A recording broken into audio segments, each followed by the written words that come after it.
Emissions when delivering all those packages. Amazon aims to power all its operations with 100% renewable energy by 2025 and is working to convert its delivery fleet to electric vehicles. Later today, the discussion will be about curbing methane emissions, including capping abandoned oil and gas wells that release methane and repairing wells and pipelines. Back in Washington, some hesitation on the part of Democratic Senator Joe Manchin in regard to the infrastructure bills. Manchin yesterday said that the president's overall social spending plan is a recipe for economic disaster, and that's happening as the president is here in Scotland touting the climate investments in that plan. That's ABC's Karen Travers in Glasgow with the president. No decision yet on charges in the New Mexico movie set shooting involving Alec Baldwin. Authorities say Baldwin fired a Colt .45 revolver loaded with a bullet. The questions now, who loaded the gun and who handed it to Baldwin? Some have not been very cooperative in coming up for follow-up interviews. The Santa Fe sheriff says he's frustrated with what he calls a lack of cooperation from some of those involved. ABC's Megan Tavrizian. CDC today expected to approve Pfizer's COVID shot for children under the age of 12. If that happens, pediatricians' offices and pharmacies say they are ready to start doling out the shots to kids. It's election day for many. Governors' races in New Jersey and Virginia, mayor's races in New York and Boston, and in Buffalo and Minneapolis. They're voting on whether to change the way those cities fund police departments. You're listening to ABC News. What's all the buzz about nasal irrigation and Navage?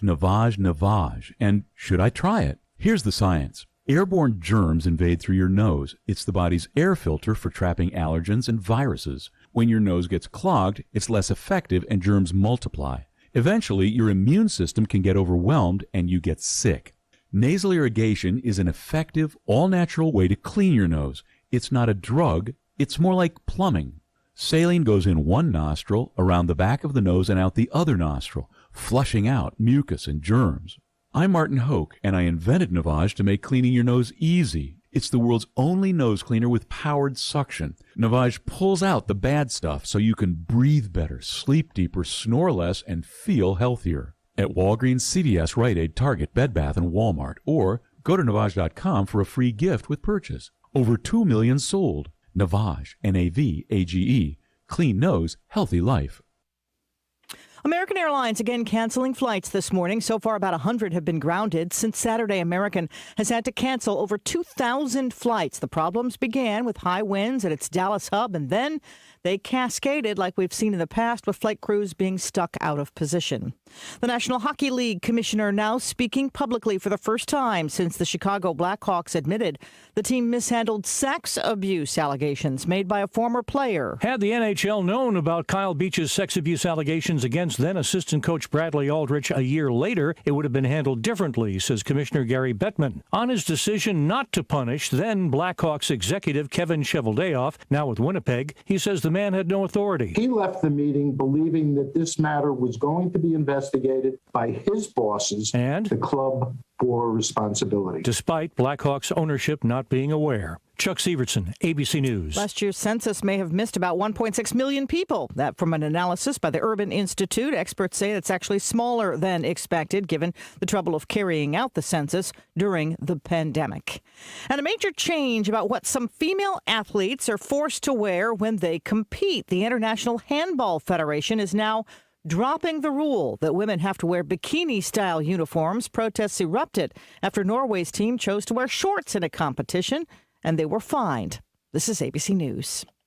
Ad paid for by CompleteCar.com. This is a special alert to all Americans who own a vehicle with less than 200,000 miles with an auto warranty about to expire or with no warranty coverage at all. Due to the COVID crisis, we are announcing a low-cost extended service plan that is now available to the public to save any driver out-of-pocket expenses on auto repairs. Call now to find out how you can pay nothing for auto repairs. Call 800-549-1985 now. Drivers who are covered by this auto protection will not have to pay for a covered repair bill again. 800-549-1985. I'm Sherry Preston, ABC News. The reasons more and more people are coming to NC Tractor to do business are the selection of Massey Ferguson tractors, Bobcat zero-turn mowers, fantastic customer service, and the special Phil Sheehan seasonal discounts. NC Tractor on Railroad Avenue in Rutherford is making dreams come true for folks who want the list. We're going to see highs in the upper 50s and lower 70s for today. A wide range of temperatures on tap due to a cold front that's moving through and allowing some of those areas to see those chilly temperatures into the afternoon. We're going to stay dry with a little bit more cloud cover today, and overnight mostly cloudy with lows in the upper 30s and lower 40s. Highs will reach the low to upper 50s for tomorrow. We do have late showers rolling in. I'm meteorologist Peter Sherwood in Weather Center. We're going to have some frosty mornings coming up this weekend. On Friday night, mostly clear with areas of frost. Lows around 31 Friday night. We'll wake up Saturday morning probably with the widespread frost. And then Saturday night, areas of frost. Lows around 30 on Saturday night. Then Sunday night, back up to 33 for the overnight low. So areas of frost coming this weekend. It's springtime summertime is definitely gone, and wintertime is coming. Right now, it's 46 degrees. Now I have these death announcements. Fred L. Turner, 75, of Rutherford, died Saturday, October 30th at Hospice of the Carolina Foothills. The funeral service will be 3 o'clock Thursday, November 4th at the Harrelson Funeral Chapel. Burial will follow at Rutherford County Memorial Cemetery, with military honors being provided by the Rutherford County Honor Guard. The family will receive friends 1 hour prior to service time at the funeral home. Again, that's Fred L. Turner. Mary Sue Tony, 87, of Harmony, died October 27th at Rosewood Assisted Living. A funeral service will be 2 p.m. Tuesday, November 2nd, today at Big Level Baptist Church, Big Level Road, Mill Spring. Burial will follow in Big Level Baptist Church Cemetery.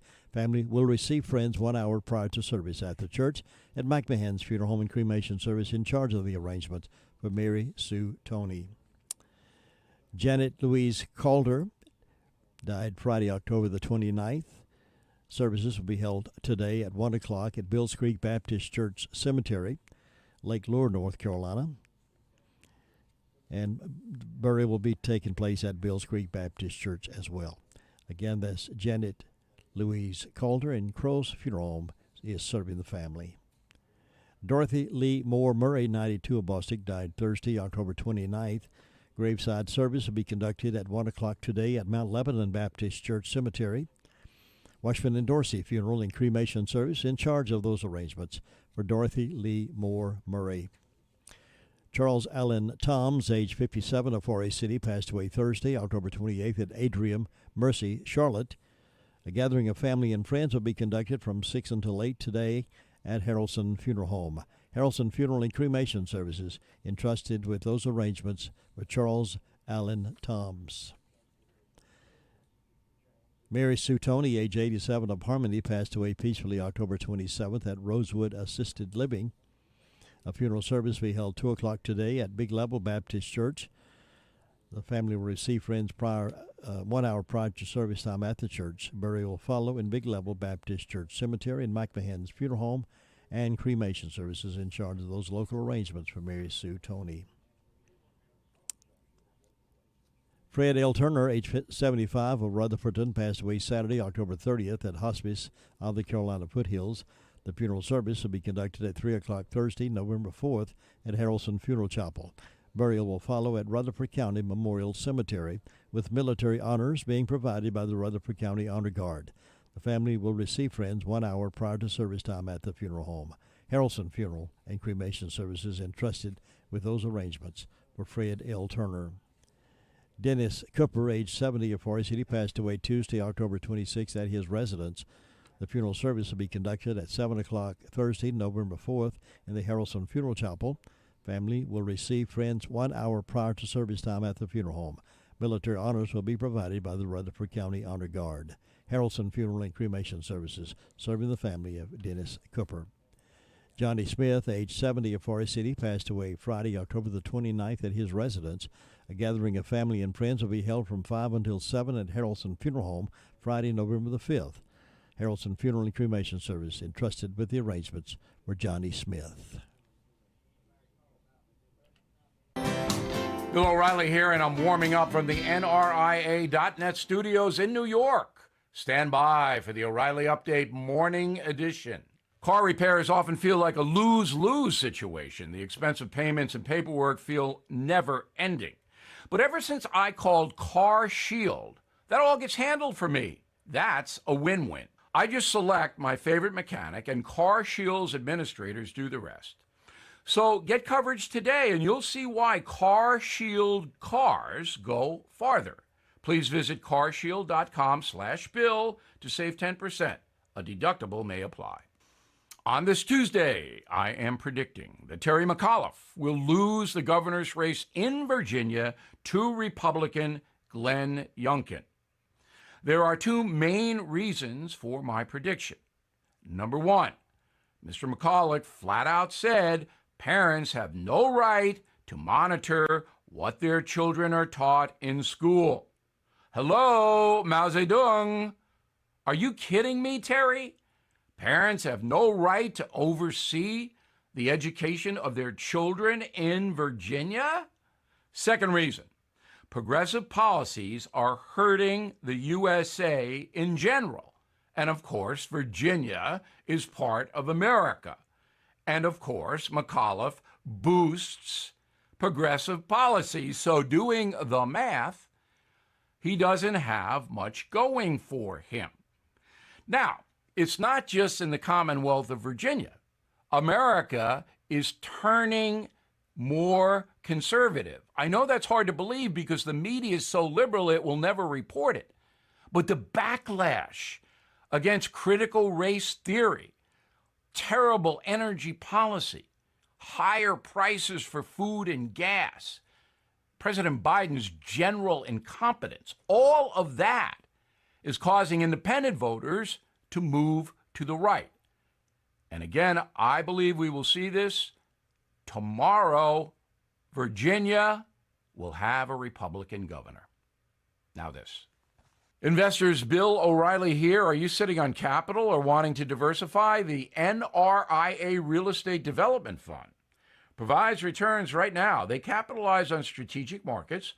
They offer payouts of 10% annualized returns plus bonuses up to 21%. Start your due diligence at nria.net or call 800-800-1414. That's easy. 800-800-1414. An offer of securities is only made by the NRIA Private Placement Memorandum. Read it first. Past performance does not guarantee future results. NRIA is a real estate development firm. Learn more at nria.net. That is the Morning O'Reilly Update. More analysis later on. The music's on us. WCAB. Good morning. Good morning. The Atlanta Braves are back in the World Series as they battle the Houston Astros for the 2021 World Championship. We're bringing you every game of the 2021 Fall Classic across the Braves Radio Network, courtesy of ESPN Radio. Be here for every epic moment as the Atlanta Braves look to take down the Houston Astros and bring home the team's first title in 26 years. And we'll have it for you live from the Braves Radio Network. And at 7 o'clock tonight, airtime, and 8:09 first pitch tonight for the Braves and Astros right here on WCAB.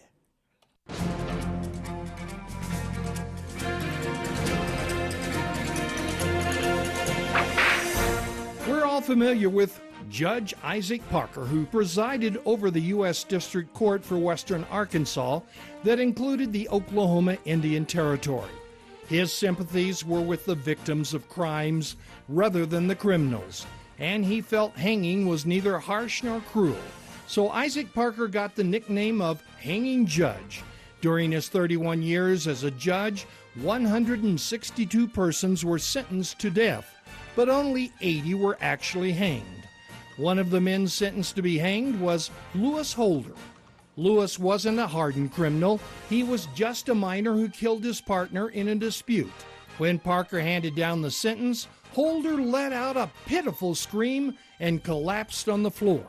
He was paralyzed with fear.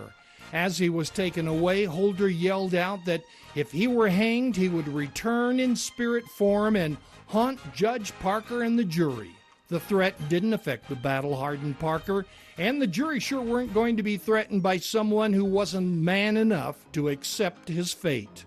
So on November 2, 1894, Lewis Holder was hanged, and everyone forgot about the idle threat. Then 1 month later, in early evening, jailer George Lawson was startled when he heard a moaning sound coming from the direction of the gallows. Cautiously, he made his way into the yard. As he walked up to the gallows, he remembered the threat made a short time ago by Lewis Holder. Was this Holder carrying out his threat? No, it was just a drunk bum who was found lying prone on the wooden gallows. You've just heard another story from Old West Radio. I'm Dakota Livesay. Jesse James has added 2 new sandwiches to his already delightful menu. Along with the fresh-cooked burgers, sandwiches, fresh salads, hot dogs made to order, now try the all-new crispy chicken sandwich with lettuce, tomato, and mayonnaise, or the crispy deluxe with lettuce, tomato, mayonnaise, bacon, and cheese. Both come with sides. Enjoy a refreshing milkshake or a hand-dipped ice cream cone. Open Monday through Saturday, 11 to 4, closed Wednesday and Sunday. Jesse James Railroad Express, 531 Railroad Avenue in Rutherford, or call 828-447-4644. And Mondays only, hot dogs with mustard, chili, and onions, only $1.24 each. All aboard the Jesse James Railroad Express.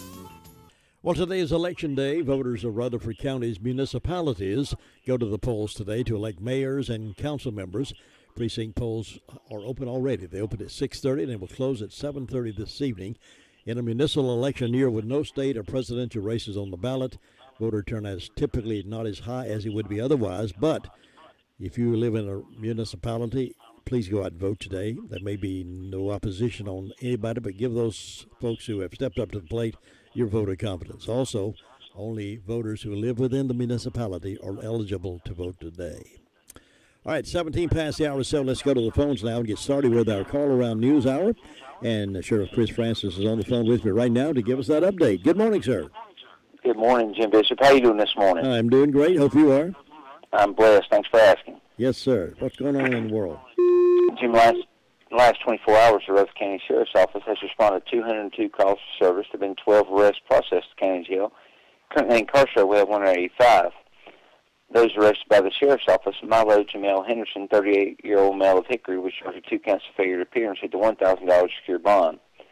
Nathan Daniel Flynn, 26-year-old male of Rutherford, was charged with possession of meth, received a $5,000 secure bond. Alvin Lee Fitzgerald Jr., 58-year-old male of Rutherford, was charged with failure to appear, received a $500 secure bond. Dominique Deshawn Valentine, 24-year-old male of Ellenborough, was charged with breaking and entering into a motor vehicle and larceny, and received a $10,000 secure bond. Isaac Ray Deals, 21-year-old male of Morrisboro, was charged with assaulting a female and communicating threats, received a district court judge for bond.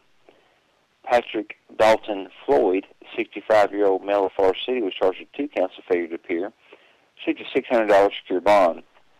Mark James Murray Jr., 28-year-old male of Forest City, was charged with breaking and entering, trespassing, and injury to property, received a $1,000 secure bond.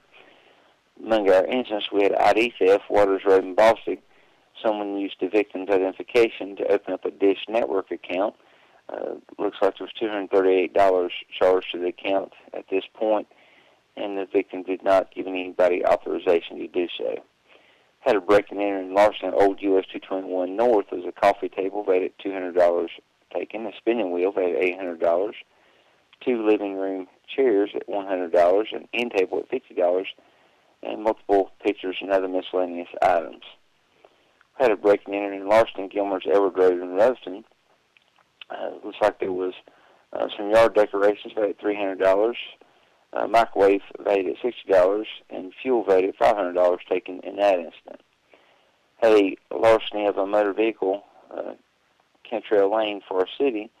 It's a 2009 Toyota 4-door gray and color hardtop displaying a tag of PLT 1669 that was taken. We had a larceny of a dog on Fox Trail Lake there in Lake Lure. It was a 4-month-old German Shepherd mix taken out of a kennel, valued at $500. And we had a B&E and trespassing in Greenbrier Drive in Forest City. And this is where Mart James Murray Jr. was taken into custody early this morning. And Jim, that's what we have to report today. Sheriff, I think the most important question I've been asking the past at least a couple of years is when is Chick-fil-A come, and when is it going to open? Well, the big news is they're set to open November the 11th. Right away, next week, they'll be opening there from 6 a.m. till 10 p.m., Monday through Saturday, never on Sunday. But Chick-fil-A set to open November the 11th in Forest City. Jim, that is great news, and you must have heard me telling my wife. I can't believe it this morning. I was reading the paper, and I just looked at it, and it's one of those things, like you said, you've been hearing it for years, and now it is here, and I'm so excited for the business, for the owner, as well as for all of us citizens in Rutherford County who've been looking forward to it. My pleasure. That's right. I like it. You have a great day. Have a blessed day. Thank you. Bye-bye. That's Sheriff Chris Francis reporting in this morning, 20 minutes after 7. Your car's best friend can be RS Speedy Lube Service Center. That's because RS Speedy Lube Service Center and Car Wash can keep your car or truck running clean with a regular oil change. They check the fluids and vacuum out the car and have you on your way in no time. Go next door for a radiator or transmission flush. Brakes, exhaust, CV joints, and service for big trucks and campers also available. Pull next door to the RS Speedy Automatic Car Wash and make your car happy with a clean, all under and all over car wash. It's all at RS Service Center and Car Wash on Railroad Avenue in Rutherford-Ton. Here's Amanda now with a report from 911 Communications Center. Good morning, Amanda. Good morning. What's on your report today? Well, in the past 24 hours, the Rutherford County Sheriff's Office 911 Communications Center has processed 419 911 calls and administrative calls, which consisted of 67 for the emergency medical services, 202 for the Sheriff's Office, 50 for Forest City, 7 for Lake Lure, 61 for Rutherford, and 65 for Spindale. Cliffside Fire Department had a hazmat fire and residential fire alarm, and Hudlow had a motor vehicle crash, and that is all. Thank you very much. Enjoy your Tuesday. You too. Bye. Nobody gets a better deal than the customers at Sisk Family Ford. They have a proven record of the best deals. Sisk Family Ford, Rutherford County's only locally owned new car dealer, has recently been recognized as the #1 Ford dealer in customer satisfaction in the Southeast. That speaks well of their commitment to serve their customers well. Look for all the new design 2021 F-150 at Rutherford County's only locally owned new car dealership. That's Sisk Family Ford, Oak Street, Forest City.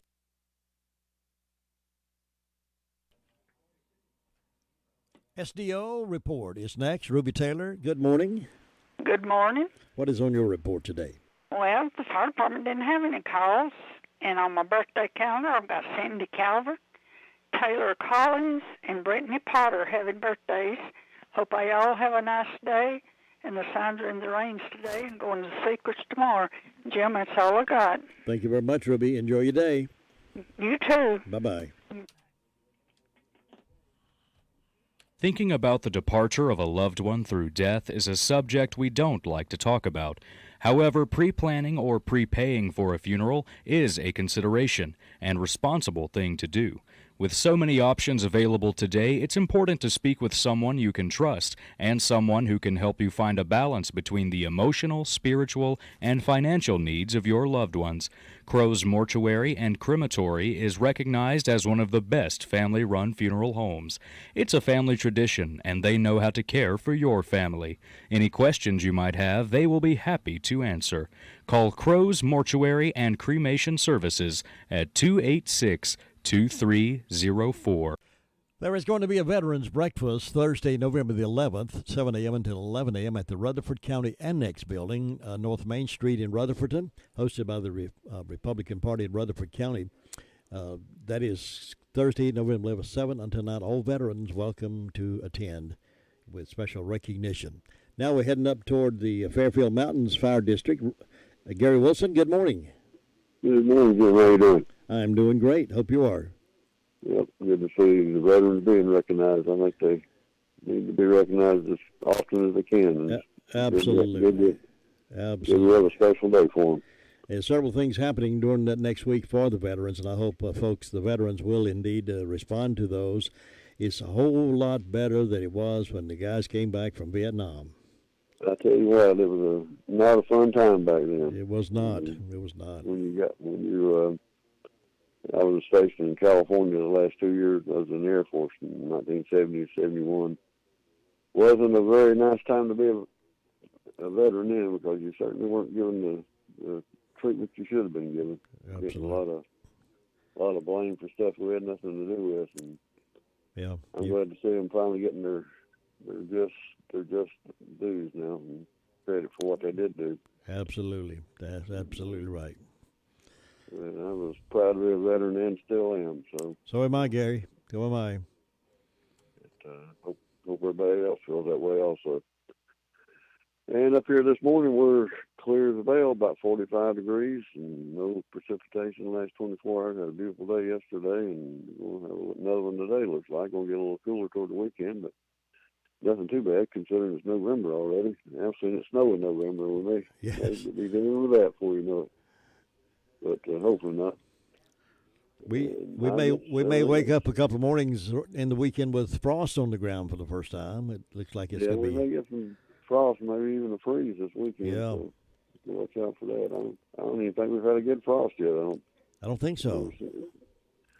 Most of the time by October you've had a couple of frosts, but that's fine with me. My old bones ache when it frosted anyway, so we'll take the warm weather. Absolutely.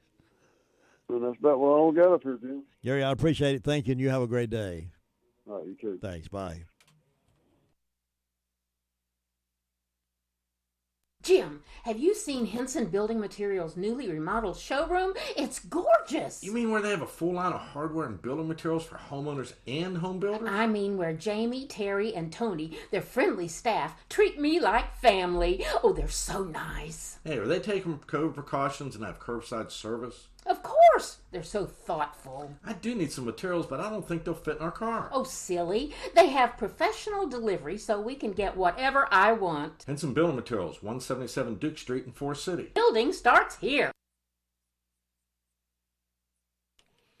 Here's DeVern now, reporting from Bostic, North Carolina, with our news today. Good morning, DeVern. Good morning, Jim. How are you this morning? I'm enjoying every minute. Well, how about you? I'm enjoying it. Good. We have a temperature of 45 degrees here in Bostic. The fire department had one medical call. Today is election day. Go out and vote. And don't forget Saturday night we change our time. We fall back an hour. And that's all I've got. Glad you reminded me of that. I'd forgotten when that's coming up. But it's on us. We'll get to catch up on an hour's sleep, don't we? Yeah. Yeah. I like that part. We need that, don't we? I need all the beauty sleep I can get, DeVern. Listen, you have a wonderful day over there, and I'll talk to you tomorrow. Thank you, Jim. Bye-bye. Farm Bureau Insurance doesn't hire celebrities to push auto coverage. We think people might like to make decisions based on service and savings, not just because that guy from that show says it's a good idea. Instead of faces you know from your TV, we offer faces you know from your neighborhood, because we're headquartered in North Carolina with local agents right in your town. That's really the only thing we want to be famous for. North Carolina Farm Bureau Insurance. Helping you is what we do best. In Rutherford County, please call 287-2428. North Carolina Farm Bureau Mutual Insurance Company, Farm Bureau Insurance of North Carolina, Inc., Southern Farm Bureau Life Insurance Company, Jackson, Mississippi, an independent licensee of the Blue Cross and Blue Shield Association. Let's go over to Hudlow Fire District now. Bob Hodge, good morning. Well, good Tuesday morning. I hope you're feeling good this morning. We're doing just fine. You're looking good this morning. Well, it took me a while to look this way, but thank you for noticing. Well, it's still a little dark. Can't see you too well over there this morning, but that sun maybe will come up after a while. It's a little dark over here this morning. Yeah. Are they voting in Hudlow today? No municipality in Hudlow. No, we're just appointed. We don't have the election there. Well, during the night, though, with the fire department, it's been most quiet. We had one vehicle accident call during the night. A vehicle ran through a pasture fence, I think, or something there. And other than that, it's been quiet. Everything's going along good so far this morning. And we run our clock back there. We get an extra hour sleep this weekend. I'm looking forward to that. Yeah, so we'll look forward to that. But look, we'll have a little more daylight next week this time in the morning part. So, But, Jim, that's about it up here in our neck of the woods there. And you take care and you have a good day. Bob, thank you. I appreciate you being with us, and you have a wonderful day, too, and I will see you back here next time. All right. Thanks. Bye-bye. Bye. It's 7:30, and we have a beautiful day shaping up here in our neighborhood with mostly sunny skies, highs getting up to around 67. But then tonight dropping back again to or lower than we are right now. We're at 46, and our overnight low tonight is going to be 40. Then on Wednesday night, it drops down to 39. Thursday night, it drops down to 35. And it keeps dropping over the next 2 or 3 nights with some frost expected in our forecast by the weekend. So bring out the old sweater jackets now, folks. Bring in another log, put it on the fire. It's going to be close enough to turn the temperature up a little bit. Let's check in on Sue Price now over at the Cherry Mountain Fire District. See how you're doing. Sue, did you survive your birthday okay yesterday? I did. Good. Had a good birthday. Great. Had some pretty cards and phone calls and food brought in, so it was a nice day. Good. Well, let's see. I don't have anything on my calendars today and nothing on Fairview's, so let's see. First of all, it's got a birthday today for Judy Brackett, so I hope Judy will have a good day, and we'll hope anybody's having a birthday or anniversary will have a real good day on their special day and enjoy it. And in my announcements, the Golden Valley Community Club is selling Boston butts with all the fixings, and you call 828-447-2969 to order, and they'll be ready to pick up on November 20th, but they need to know by November 6th. Have your order in by November 6th.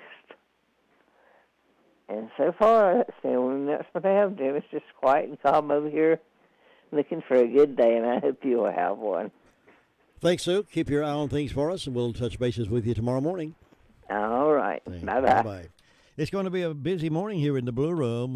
We have Andrew Tisdale in a little after 8 o'clock to talk to us about using our finances sensibly. And then we also have Congresswoman of Virginia Fox calling in to talk to us a few minutes. And then we'll have the report from the commissioners. They met last night in regular session, I believe, and then we'll have that commission report about 8:30 this morning as well. So we've got a busy third hour, so we hope you'll hang around with us and stay informed as well as entertained here on WCAB in Rutherford. The Symphony of Rutherford County announced its selection of Catherine Strickland as its 21-22 Symphony Scholarship recipient. Catherine is a violinist with 13 years of training. She is currently studying with Kaylin Lapano, the concert master for the Charlotte Symphony. She's devoting full time to music study this year in preparation for transferring to the South Carolina School of the Arts in Anderson next fall. Her goal is to be a professional violinist employed by an orchestra as well as to be a private teacher. So congratulations to Catherine Strickland as being the Symphony of Rutherford County's scholarship recipient. We're trying to get in touch with the Dropin Family Mart over in Bostic, see what kind of breakfast they are cooking up over there, and we'll check with them here in just a moment.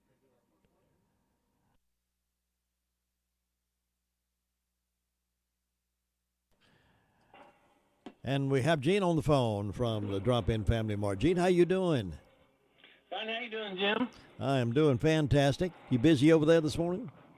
Oh, yeah, Jess has got them going. She's got them all lined up. She's got biscuits, eggs, gravy, coffee, fresh-made coffee, country ham sliced, eggs.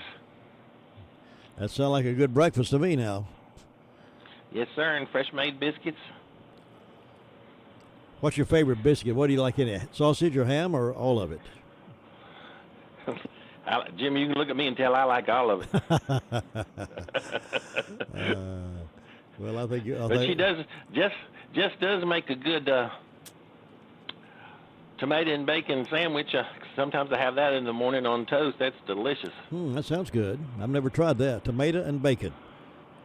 Yeah, tomato and bacon, and I have her put a slice of cheese on it. Oh boy, that does sound good. So you pretty much have it your own way over there. You can pretty much order what you want, and she can fix it for you. Yeah, she does omelets. She does scrambled eggs. Yeah, she fixes them right up, whatever they want. And I've had some of that coffee you guys serve over there. It's good coffee.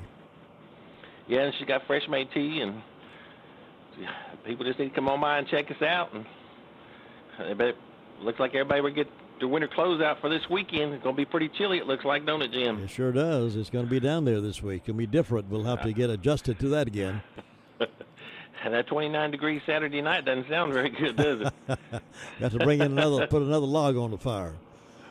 Yes, sir, and have a hot cup of coffee or hot chocolate. There you go. Sounds good to me.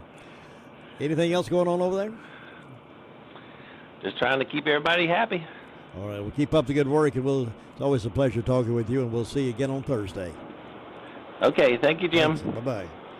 And you'll always find friendly personnel willing to help you at the Drop-In Family Mart there in Bostic on the Bostic Sunshine Highway. Go by and have breakfast with them this morning, and you can order it the way you like, it sounds like. You know, nothing strikes fear in the hearts of people more than receiving an IRS audit letter in the mail. Audits take much time away from your business and family, requiring you to gather mounds of records, and can become overwhelming unless you have someone you can depend on to take care of that for you. That's why we can recommend IE Accounting and Tax Service. Chris and his team of professionals are in the business to help. Even if you depended on someone else to prepare your taxes, IE Accounting and Tax Service will be glad to assist you or your company. Don't hesitate to call. As a small business owner, you have more important things to do than keep your own books. Why not let IE Accounting and Tax Service take care of that for you, so you can get back to the job of running your business? Consider their payroll solutions for your business, cash flow management, litigation support, and forensic investigation. Why not give them a call and see what they can do for your business? Here's that phone number, 828-395-1777. They're at 211 West Main Street, Spindale. Again, that's 395-1777, and it's spelled ARYEE. It's 7:37, and let's head up toward Shingle Hollow. Tina White, by the time we talk next week, I might be able to see you because it'd be a little lighter in the morning. Oh, what a joy. Well, I can see you if I log on every morning, but I don't always log on. Well, there's some folks logged on this morning. I want to wave at them and say good morning to those folks watching online at www.wcab59.com. Now, folks tell me on time, but I saw you this morning. Well, yeah, I saw you. I wish we could communicate back and forth, but I can't do that and talk at the same time. I can't do two things at once. Yeah, can't talk on the radio and online at the same time. That'd be difficult. I used to can multitask pretty good a few years ago. I could multitask and do 3 or 4 things at one time, but I have a hard time now walking and chewing gum at the same time. You know, as we get older, multitasking seems... I seem to make more mistakes when I'm multitasking. I think, now, how did I do all this when I was younger? I know. And then I think back, well, did I make more mistakes multitasking then? Just didn't realize it because I was so busy. But anyway, I am enjoying life right now up in Shingle Hollow, and I try to organize and multitask the least I have to. I hear you. I'm teasing. Oh, but there are no birthdays on the birthday calendars this morning. It's 45 degrees up here, and I see the sun peeking over Glenda's house over there. So if you're listening, Glenda, I'm looking your way. In ways of announcements, White House Community Clubhouse is pretty busy. Friday, November 5th at 6:30 p.m. They'll have a craft night. Everyone is invited. You don't have to be from White House Community Club, she said. Just come on out, and there will be snacks available. And then on Saturday mornings from November 6th, this Saturday, until Christmas, White House Community Clubhouse is having a turkey shoot every Saturday. It starts at 11 a.m. They said shotguns and .22 rifles only. For all questions or to register, you can call 828-773-6705 for more information on that. I didn't know what a turkey shoot was. So I was asking my husband last night, and he said that Shingle Hollow Fire Department used to have turkey shoots frequently. And it's like the best of so much, and you get a turkey. Now, I'm going to call over to White House Community Clubhouse. I think the fellow that called me, and I'm going to ask him exactly what is a turkey shoot. Yep. Do you know? Well, yeah, I think that's about it. You win a turkey. I guess the directions change from club to club, but the targets down there, whoever does the best job wins the prizes, and they call it a turkey shoot. I've never participated in one. I've always wanted to, but never have. Well, now you have an opportunity, Yep. and I'm glad they're not out there shooting turkeys all together. Now, I do love to tear into a turkey on Thanksgiving. Now, I do love to do that. Mm-hmm. Yeah. And then I am selling quarts of vegetable soup for the Women's Mission at Piney Knob Baptist Church. It's $10 a quart. It's really good vegetable soup. If anybody would be interested in buying some, if you will, let me know you can call me at 748-6220. And you made it's it? Good stuff. I've already made some. You made it yourself? Well, the church ladies okay. got together to make some. Yeah. Okay, well, good. So, but I mean, I've poured it out of the quarts and and had some for supper. Does that make sense? Yeah, yeah, absolutely. There's nothing like a good hot bowl of vegetable soup in a cool day. Mm-hmm. With some I cornbread. used to help my grandmother make some a lot, and I miss doing that. But I don't know that I would remember how. Well, I don't know either. I just know how to eat it. Mm-hmm. Now, what's the Right, what's the phone number to call to order the soup? 748-6220. All right, Tina. Thanks so much. You have a great day, and I'll see you tomorrow. Have a great day. Be safe, and God bless you. God bless you. It can be a tough call when it comes time to provide a daycare service for an aging parent or a loved one. You can always depend on Rutherford Life Services for a safe facility that offers medical monitoring, nutritional meals, fun activities, and is a loving environment. Rutherford Life is licensed by the State of North Carolina Division of Aging. They will be glad to answer any questions you may have. Call them at 288-1697. Rutherford Life Services offers a trained staff of professionals who you can entrust your loved one to. Rutherford Life Services is located at 230 Fairground Road in Spindale. Now it's 7:42. It's time to head up toward Union Mills to get the Kelly report from Brenda Kelly. Good morning, Brenda. Good morning. How are you on this terrific Tuesday morning? I'm wonderful. I'm just so glad to hear it. Glad to hear it. You sleep good last night? No, I didn't, but that's all right. Did you not? Nope.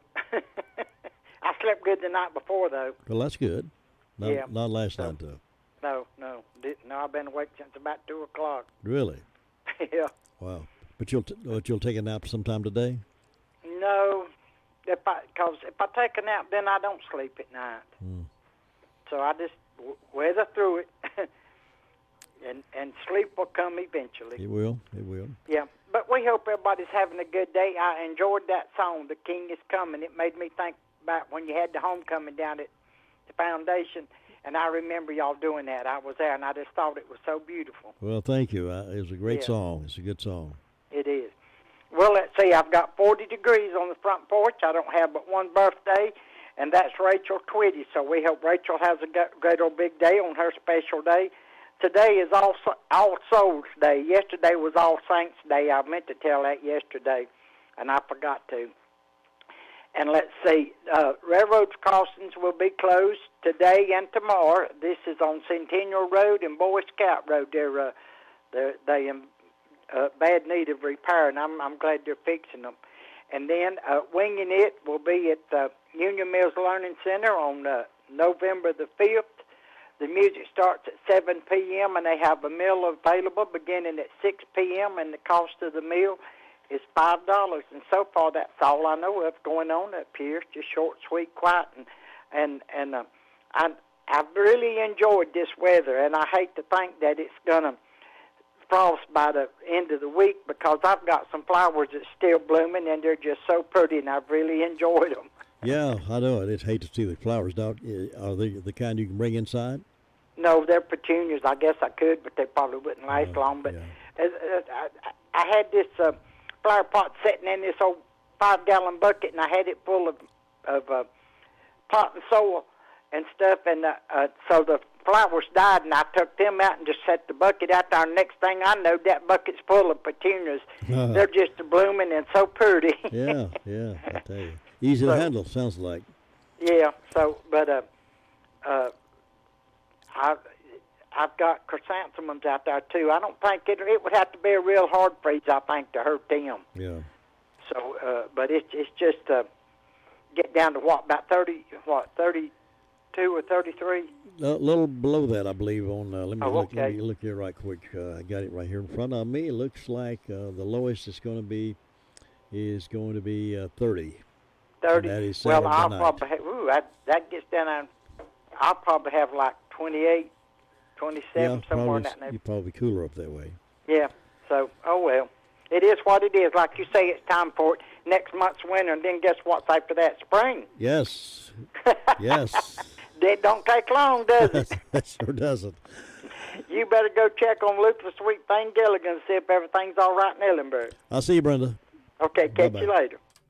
That's the Kelly Report from Union Mills. This heads up for those of you living in Forest City on Oak Street Extension from US 74 alternate to Allendale Drive.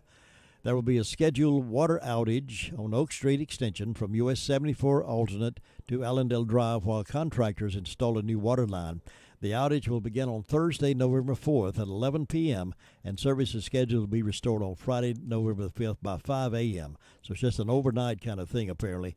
But if you're up at night and need water, there won't be any there. Therefore, those of you living on Oak Street Extension from US 74 alternate to Allendale Drive, November the 4th from 11 p.m. until Friday, November 5th at 5 a.m. Now we're going over to Ellenboro, North Carolina, US of A, and Luther Gilligan. Good morning.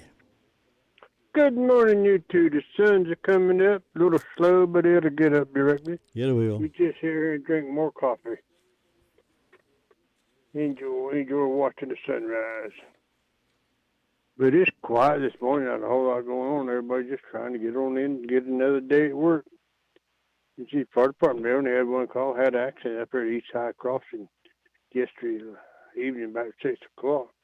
Other than that, they've been quiet, nothing going on with them. Just not a whole lot going on anywhere down here, so you have a great day up there. We'll talk to you tomorrow. Thanks, Luther. I'll see you then. All right, take care now. Bye. That's the wrap-up of the county news from our districts around the county, different fire departments. Thank you for being making this the most listened to newscast in the foothills. Thank you. Now it's time for birthdays and anniversaries for this second day of November. If you are celebrating, please call us. Let us celebrate with you. 287-3356, birthdays and anniversaries. Even if you live outside the range of 828, you can call us 704 or whatever. We're 828 here in our district. So call us from Polk County, Cleveland, and McDowell, wherever you listen this morning. We'd like to celebrate your birthdays, too. 287-3356. Another season has come and gone, and you're still looking at that same sad-looking sofa or recliner. Well, now's the time to change the inside of your home to look as pretty as colors outside. And the perfect place to start is the Recliner Center. Right now at the Recliner Center, everything is 20% off. That's 20% off sofas, recliners, sofa recliners. If someone you love is having trouble standing, the Recliner Center has all lift chairs on sale for 10% off. All lift chairs, 10% off. Now, some of these chairs can take you from a standing position, then safely back down to a sitting position with no effort on your part whatsoever. Angela is cleaning out merchandise to make room for more. So now's your chance to redecorate your home and take advantage of the great savings at the Recliner Center. All lift chairs, 10% off. Everything else is 20% off. Angela is seeing folks by appointment only, so call 828-395-3562. Call her today. The Recliner Center. They're on Cooper's Gap Road in Rutherford. Does your financial advisor take the time to really listen to you? Is your financial strategy personalized for you and your family? Will your financial advisor be there as your life and financial situation change? Hi, I'm Andrew Tisdale, your local Edward Jones financial advisor. When we work together, we focus what's important to you. We create a personalized strategy backed by our advice, our tools, and resources to help you reach your goals. And we partner together to help your strategy stay on track no matter what happens. Contact me at any time at 828-287-9197.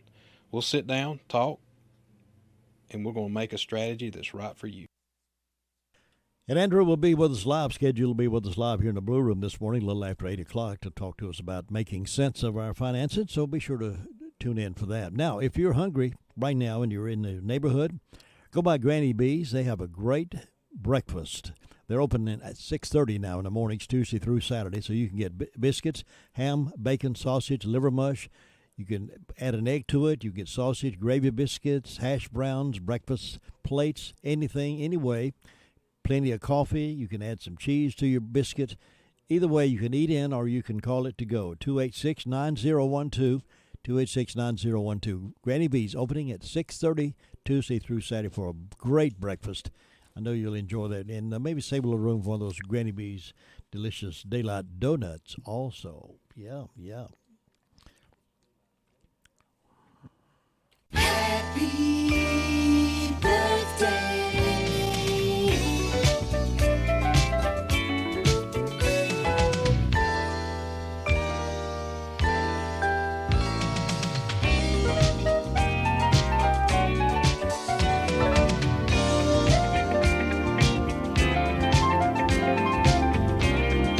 No local birthdays today, but Daniel Boone had a birthday if he was still living. 1734 he was born, died 1820. Marie Antoinette, born 1755, died 1793. James K. Polk, the 11th president, died in 1849. He was born on this date, 1795. He's from North Carolina. That's right. Warren G. Harding, 29th president, born 1865, died 1923. Burt Lancaster, great actor, 1913 he was born, died 1994. And David Schwimmer, he was born 1966. He was an actor in his own Friends, the TV show Friends.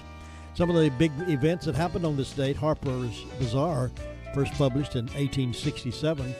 North and South Dakota became the 39th and 40th states in the U.S., North and South Dakota.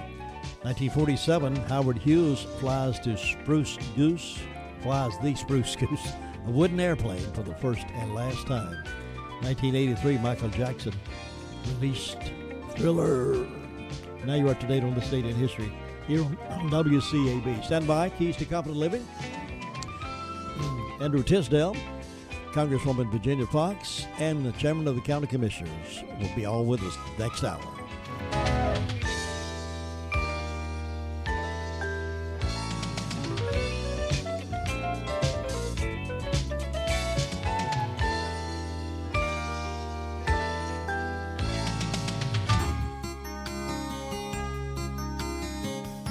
The thinking process of children becomes remarkably clear as we listen to their speech. A little child began his nightly prayer with, "Dear Howard." When asked by his mother why he started his prayer that way, he simply reminded her of the Lord's Prayer and the line that says, "Hallowed be thy name." Another small girl always wondered how Mary, the mother of Jesus, pounded all those things in her heart. The Bible actually says that she pondered them in her heart. Such goofs are humorous and funny to grown-ups. We get a big kick out of such innocent misunderstanding of words and their meanings. But I wonder if God gets a good laugh at our benefit when we misunderstand one of His great concepts. Does our comprehension seem to be as naive and hopefully as innocent as that of a little child? Or is it brashly immature and woefully underdeveloped? As these children grow up, similar goofs won't be nearly as funny. They will be expected to move to a higher level of maturity and understanding. In the same way, we also are to mature in our comprehension of life and the experiences it sends us. The Bible says, "Let us stop going over the same old ground again and again, and let us go on instead to other things and become mature in our understanding." Today, what one thing could you change that keeps you from becoming as mature as God would like you to become? Is there something you need to start doing or quit doing that hinders you from moving up in your development? Right now would be a good time to decide to make the necessary changes.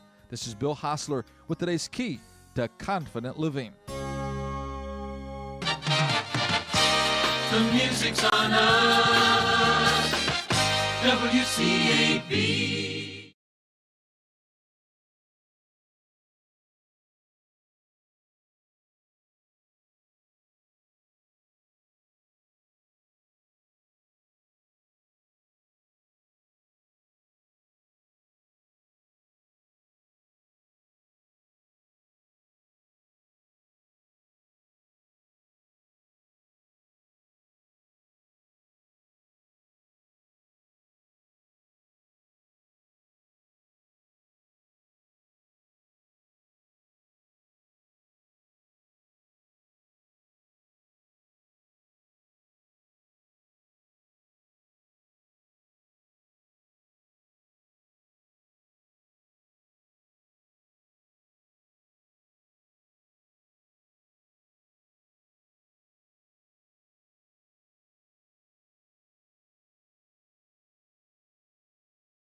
President Biden at the UN Climate Conference focusing today on the world's forests and cutting methane gas emissions. ABC Chief White House Correspondent Cecilia Vega is in Scotland. President Biden promising to protect tropical rainforests and forests at home, saying the time to act is now. Preserving forests and other ecosystems can and should play an important role in meeting our ambitious climate goals as part of the net zero emissions strategy we all have. The White House also unveiling a sweeping plan to slash emissions of powerful greenhouse gas that is a huge contributor to global warming. Also speaking to world leaders at the summit, Amazon founder Jeff Bezos, who says his company aims to power all of its operations with 100% renewable energy by 2025.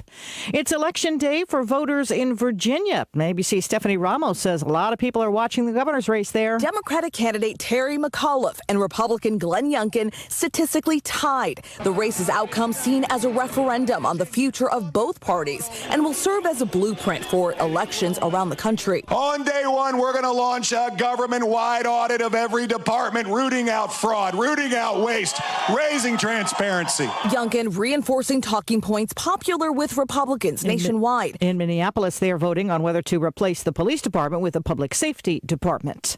Opening statements beginning this morning in the Kyle Rittenhouse trial in Kenosha, Wisconsin. Rittenhouse accused of gunning down protesters following the police-involved shooting of an unarmed black man. ABC's Alex Perez is there. Rittenhouse was 17 at the time and illegally had a semi-automatic rifle and says he answered an online call from militia groups for armed citizens to come patrol the streets. Now, the defense argues that Rittenhouse was attacked and he fired only in self-defense. Rittenhouse is facing 6 counts, including intentional attempted homicide. You're listening to ABC News. This investment involves a high degree of risk and is only suitable for SEC-defined accredited investors. Attention, high net worth investors. The dietary supplement industry is a $150 billion industry and growing. A key factor driving the market is that consumers are becoming increasingly focused on their personal health and well-being. What many don't know is that 75% of the supplements we ingest and depend on for good health are imported from China, where standards are lax and pollutants and heavy metals are not uncommon. Hi, this is Joseph Hooper with Pure Country Natural Processors. We are committed to developing the highest quality control supplements at a competitive price right here in the heartland of America. Here's your chance to be part of a unique investment opportunity. Join us as we bring more manufacturing back here to the U.S. For more information, go to pcnp.us. That's pcnp.us or call 800-833-1883. That's 800-833-1883. 800-833-1883. COVID shots for kids as young as 5 could be right around the corner. Roughly 28 million children ages 5 to 11 years old could be approved to take Pfizer's COVID vaccine. A CDC advisory panel will vote later today, with the CDC director, Dr. Rochelle Walensky, making the final decision. If given the green light, pediatric vaccinations could start as early as Wednesday, and vaccine supplies are already stockpiled. The White House buying 65 million Pfizer doses for kids ahead of time, more than enough to fully vaccinate all American children in the 5 to 11 years old age group. Derek Dennis, ABC News. In the hospital today in Washington, D.C., the Reverend Jesse Jackson. ABC's Lana Moise has details. Reverend Jesse Jackson was at Howard University Monday protesting campus living conditions when he fell. The 80-year-old civil rights leader was taken to the hospital by a university administrator. The university tweeting, "Our prayers are with the Jackson family." This is Jackson's third known hospitalization this year. He was hospitalized for gallbladder surgery in February and again in August for a breakthrough coronavirus infection. Lionel Moise, ABC News. Airbnb is looking to put a damper on New Year's Eve parties that get way out of control. The company now says people will not be able to get a one-night booking unless they have a history of good reviews on Airbnb. Running a pilot program last year, the company said nearly 250,000 people ran into their restrictions. This is ABC News. Fever is the leading symptom of COVID and the flu, and the only way to reliably detect it is with an accurate thermometer. Be vigilant and be accurate with the Exergen Temporal Scanner, whose accuracy has been proven in more than 100 clinical studies. Don't rely on non-contact thermometers. They are proven to be inaccurate and will not reliably detect a fever that might mean COVID. Be sure to seek medical advice at the first sign of fever. Learn more at Exergen.com. I'm Sherry Preston, ABC News. This afternoon, we're going to see a range of temperatures from the upper 50s to the north to the lower 70s to the south. And it's all because of this weak boundary that's moving through, allowing some of those areas to see those chilly temperatures today. Overnight, we'll fall into the upper 30s and lower 40s tomorrow, looking at highs in the low to upper 50s. We're going to stay mostly dry with clouds around tomorrow, but late showers will roll in with better chance of rain on Thursday. I'm meteorologist Peter Sherwood in the Weather Center. Well, after tonight, it starts dropping each night temperature-wise. Tonight, the low is around 40. Wednesday night, 39. Thursday night, 35. And then on Friday night, looks like about 31. And then on Saturday night, 30. And then it starts back up on Sunday night at 33. So we got this descending temperature scale here in the foothills. Right now, we have 46 degrees. It's a beautiful day, though. It's going to be warming up nicely to about 67 with some gusty winds about 11 miles per hour. So it's going to be a beautiful day in the neighborhood. Andrew Tisdale is walking in the building even as we speak. Ladies and gentlemen, he'll be back here with us in just a few moments right after these words.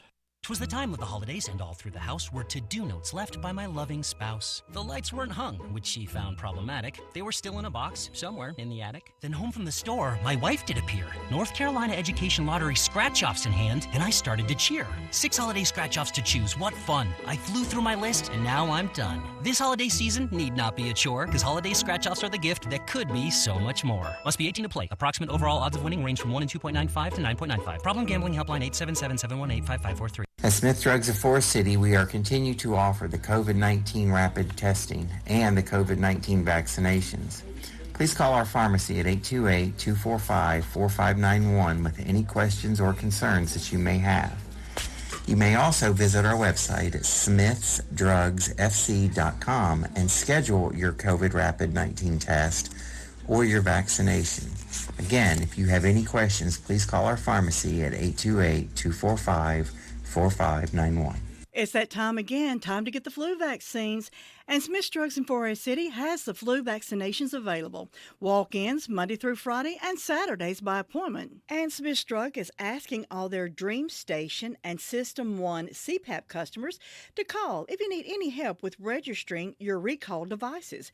Just call the home medical department for any help or with questions at 828-245-4591. And Smith's Drugs has the Moderna and Pfizer initial shots and the boosters. They also have the flu vaccines. And November is Diabetes Month. Get 10% off diabetic socks for the month of November at Smith's Drugs of Forest City.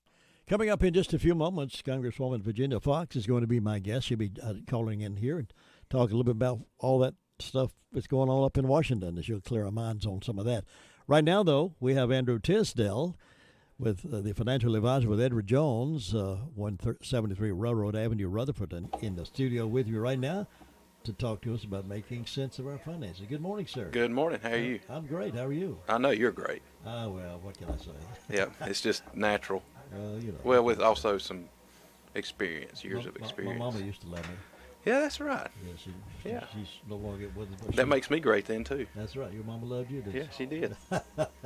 I think she still does. I think she still does, too. Yeah. Your daddy, I'm not sure about him, though. Well, you know, he's just his own beat of his own drum. What you got on your mind today? I'm going to have to tell on myself. Growing tomatoes, we did a great job. We had it just land out perfectly. They started coming up this summer. I started seeing them turn red. They started, and I said, we need to go pick those. But then something in me wanted a little more out of it. So we decided to let them grow and get bigger and redder. And we just kept seeing them do it, and we just kept thinking, we should go pick them. We should get our harvest. But I let it keep going. When finally came the time, I woke up one morning to go back and see how much bigger they got and redder they got, and they were gone. I couldn't eat any of them because I let it grow and grow and grow. Think about retirement. If you're fixing to retire, you have had some great seasons, great growing seasons in this stock market. If you're going to get income in retirement, the majority of that income is going to come from either from Social Security and what you've been putting back in your retirement plans. The harvest is good right now. My advice is now let's take some of that crop and let's put it into something less volatile so that you have your cash ready and available for you to retire. And you say, well, what do you mean? I'm saying if you're thinking about retiring within the next 2.5 years, start looking for things to put these in. Take your tomatoes and start preserving them, because this is where you're going to make your stews, your tomato sandwiches. This is where you're going to eat. What do I need to put it in? Do I just need to leave it sitting in cash? Possibly, if you just according how where your time frame is. But yes, maybe 6 months of cash is a great place to put it. But look for some higher yielding CDs, some short-term bonds, things with some liquidity. Doing this is going to give you actually security, because what if you have a major event just before you retire? Now you don't have to be changing plans just because of that. What about if you need a very short-term expenditure just before you retire, so that maybe your house is paid off or maybe that car's paid off? It's going to make your income flow a lot more sustainable. Here's your opportunity. The harvest is ready. The growing season's been great. Let's take it before it goes. Sound like you got your plans laid out there. Sorry you lost your tomatoes. You know, just why you're so great, because sometimes you learn by experience. That's right. And when we're humble enough to learn from those mistakes, some people never learn from mistakes. They just keep on doing the same thing over and over again. But when we can learn from those mistakes, we grow. That's right. Well, when I wanted something really juicy tomato, and my greed got in the way, I had to learn from that one. I better learn from that one. I don't want that to happen again. You can reach Andrew Tisdale at Edward Jones in Rutherford, 173 Railroad Avenue, Rutherford. That phone number is 287-9197, or andrew.tisdale at edwardjones.com. It's always a pleasure to have you in the Blue Room, sir. My pleasure. Look forward to seeing you next week. Talk to you soon. My pleasure. They're opening this month. Really? Yes. Where at? Let me see right here. I had it open November the 11th. Chick-fil-A's opening November the 11th. Well, I'm going to be pleasured to go get me a chicken biscuit. Be my pleasure. I'll see you. See ya. 12 minutes after 8 o'clock, we are scheduled to have Virginia Fox phoning in here in a few minutes and talk about some things, get up to date on what's happening in the 5th Congressional District. It's 12 minutes past 8. Saving money is easy when you shop at Jay's Discount Grocery. From snack foods to vegetables, fresh fruits to fresh cut meats, paper products, cleaning supplies, dog food, and so much more. You know, you just never know what you'll find at Jay's. So shop and save today. They're located at 671 Oak Street in Forest City, right beside the Hospice Resale Store. You know, when you shop at Jay's, you always walk out with money left over in your pocket. So what's the new Medicare Advantage benefits for 2022? Can you get up to $148.50 of the Medicare Part B premium put back in your Social Security check? Do you qualify for all the benefits you're seeing advertised on TV? Do not call that number on your television screen and work with someone that you're never going to meet. Call the professional services of Tim Freshour. He's a local guy who will help you get everything you're entitled to. Tim can come by your home or do it remotely if you're concerned about safety. Representing plans from AARP, United Healthcare, Aetna, Cigna, Humana, WellCare, and more. Call Tim Freshour today to answer all your Medicare questions. 828-302-2303. Well, it's Election Day in Rutherford County, across America, really, in the municipalities, particularly if you live in a municipality. It's Election Day for you here in Rutherford County, so go out and support your candidates. We have Congresswoman Virginia Fox checking in now, and we'll have her right after the Sheriff's Report. In the last 24 hours, the Rutherford County Sheriff's Office has responded to 202 calls for service. There have been 12 arrests processed at county jail. Currently incarcerated, we have 185. Those arrested by the Sheriff's Office: Milo Jamel Henderson, 38-year-old male of Hickory, was charged with 2 counts of failure to appear and received a $1,000 secured bond. Nathan Daniel Flynn, 26-year-old male of Rutherford, was charged with possession of meth, received a $5,000 secured bond. Alvin Lee Fitzgerald Jr., 58-year-old male of Rutherford, was charged with failure to appear, received a $500 secured bond. Dominique Deshawn Valentine, 24-year-old male of Ellenborough, was charged with breaking and entering into a motor vehicle and larceny, received a $10,000 secured bond. Isaac Ray Deals, 21-year-old male of Morrisboro, was charged with assaulting a female and communicating threats, received a district court judge for bond. Patrick Dalton Floyd, 65-year-old male of Forest City was charged with 2 counts of failure to appear, received a $600 secure bond. Mark James Murray Jr., 28-year-old male of Forest City, was charged with breaking, entering, trespassing, and injury to property, received a $1,000 secure bond. Among our incidents, we had ID theft, Waters Road and Bostic. Someone used the victim's identification to open up a Dish Network account. Looks like there was $238 charged to the account at this point, and the victim did not give anybody authorization to do so. Had a break and enter in larceny at Old US 221 North. There was a coffee table valued at $200 taken, a spinning wheel valued at $800, 2 living room chairs at $100, an end table at $50, and multiple pictures and other miscellaneous items. Had a break and enter in larceny Gilmer's Edward Road in Rutherford. Looks like there was some yard decorations valued at $300, microwave valued at $60, and fuel valued at $500 taken in that incident. Had a larceny of a motor vehicle, Cantrell Lane, Forest City. It's a 2009 Toyota 4-door gray and color hardtop, displaying a tag of PLT 1669 that was taken. We had a larceny of a dog on Fox Trail Lake there in Lake Lure. It was a 4-month-old German Shepherd mix taken out of a kennel, valued at $500. And we had a B&E and trespassing Greenbrier Drive in Forest City. And this is where Mark James Murray Jr. was taken into custody early this morning.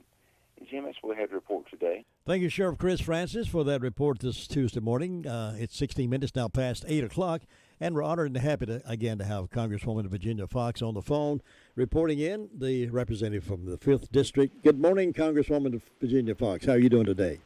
I'm doing great. And you know, you've got a wonderful sheriff there in Rutherford County, Chris Francis. I met him even before I had Rutherford County in my district. His parents live up in Avery County, and I met him at his parents' house, and what a wonderful family.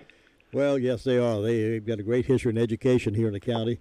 As principals, both, I think, served as principals, and their whole family's in education, so they are indeed a fine family. Let me ask you a question. We're limited on time this morning, Congresswoman, but a lot of people are concerned about what the president is wanting to do about sticking his nose in our bank account and find out how much money we've got or what to do with it. What's that all about? Well, the Democrats want to know every little thing about you, but they don't want you to know every little thing about them. They want to have the IRS, our favorite government agency, the IRS, right? And they want the IRS to be examining our bank accounts. I mean, Jim, this is absolutely unheard of. We had to pass an amendment to the Constitution to even put in an income tax because there is no provision for an income tax or an IRS in our original Constitution. So what they want to do is any exchange of money, $600 or above, is going to be subject to the IRS's looking over our shoulders and deciding whether that's an appropriate expenditure of money. It is ridiculous. We ought never to give the federal government any kind of control like that over our lives. Founders never intended it, and the American people never intended it. You know, one of the things that bothers me, a lot of things bothers me about what's happening with this administration being in charge of things, but one of the things bothers me about is encouraging people to stay at home and not go to work when there's so many jobs out there. And it bothers me. The child tax credit is one of those things that people staying at home and collecting thousands of dollars every month without having to go to work. That's exactly right. And they want to make it worse with this $4.3 trillion bill that they're talking about. They want to, they don't limit the amount of income you can have to get this child tax credit. So we could be paying money to people. They don't have to be working or going to school to get this money, and that is absolutely ridiculous. We ought not to be doing that. Why should those of us who work give money to people who don't want to work?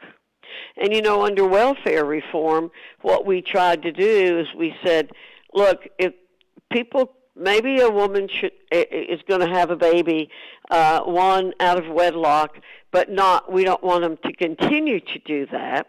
And so we passed welfare reform with Republicans, with Bill Clinton. It took him 3 times to come around to signing the bill. Now that's all out the window, Jim.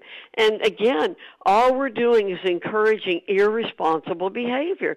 That's not what this country's about. We weren't built on that, were we? We built on strong people working, moving forward, making this country great. That's exactly right. We would not be the country we are if we had welfare. Look, Thanksgiving's coming up. If you look at the first pilgrims, they actually tried communism.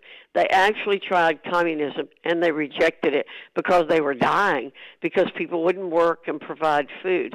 And Rush Limbaugh, to his credit, every year would talk about the what happened with the early folks who came here and how they discovered capitalism and why it has been so important to our country.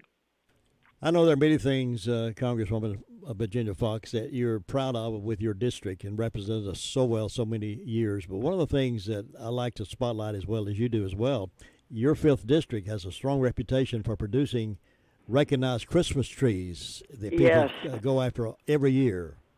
Yes, and it is so important that we have those. My husband and I were Christmas tree growers for many, many years.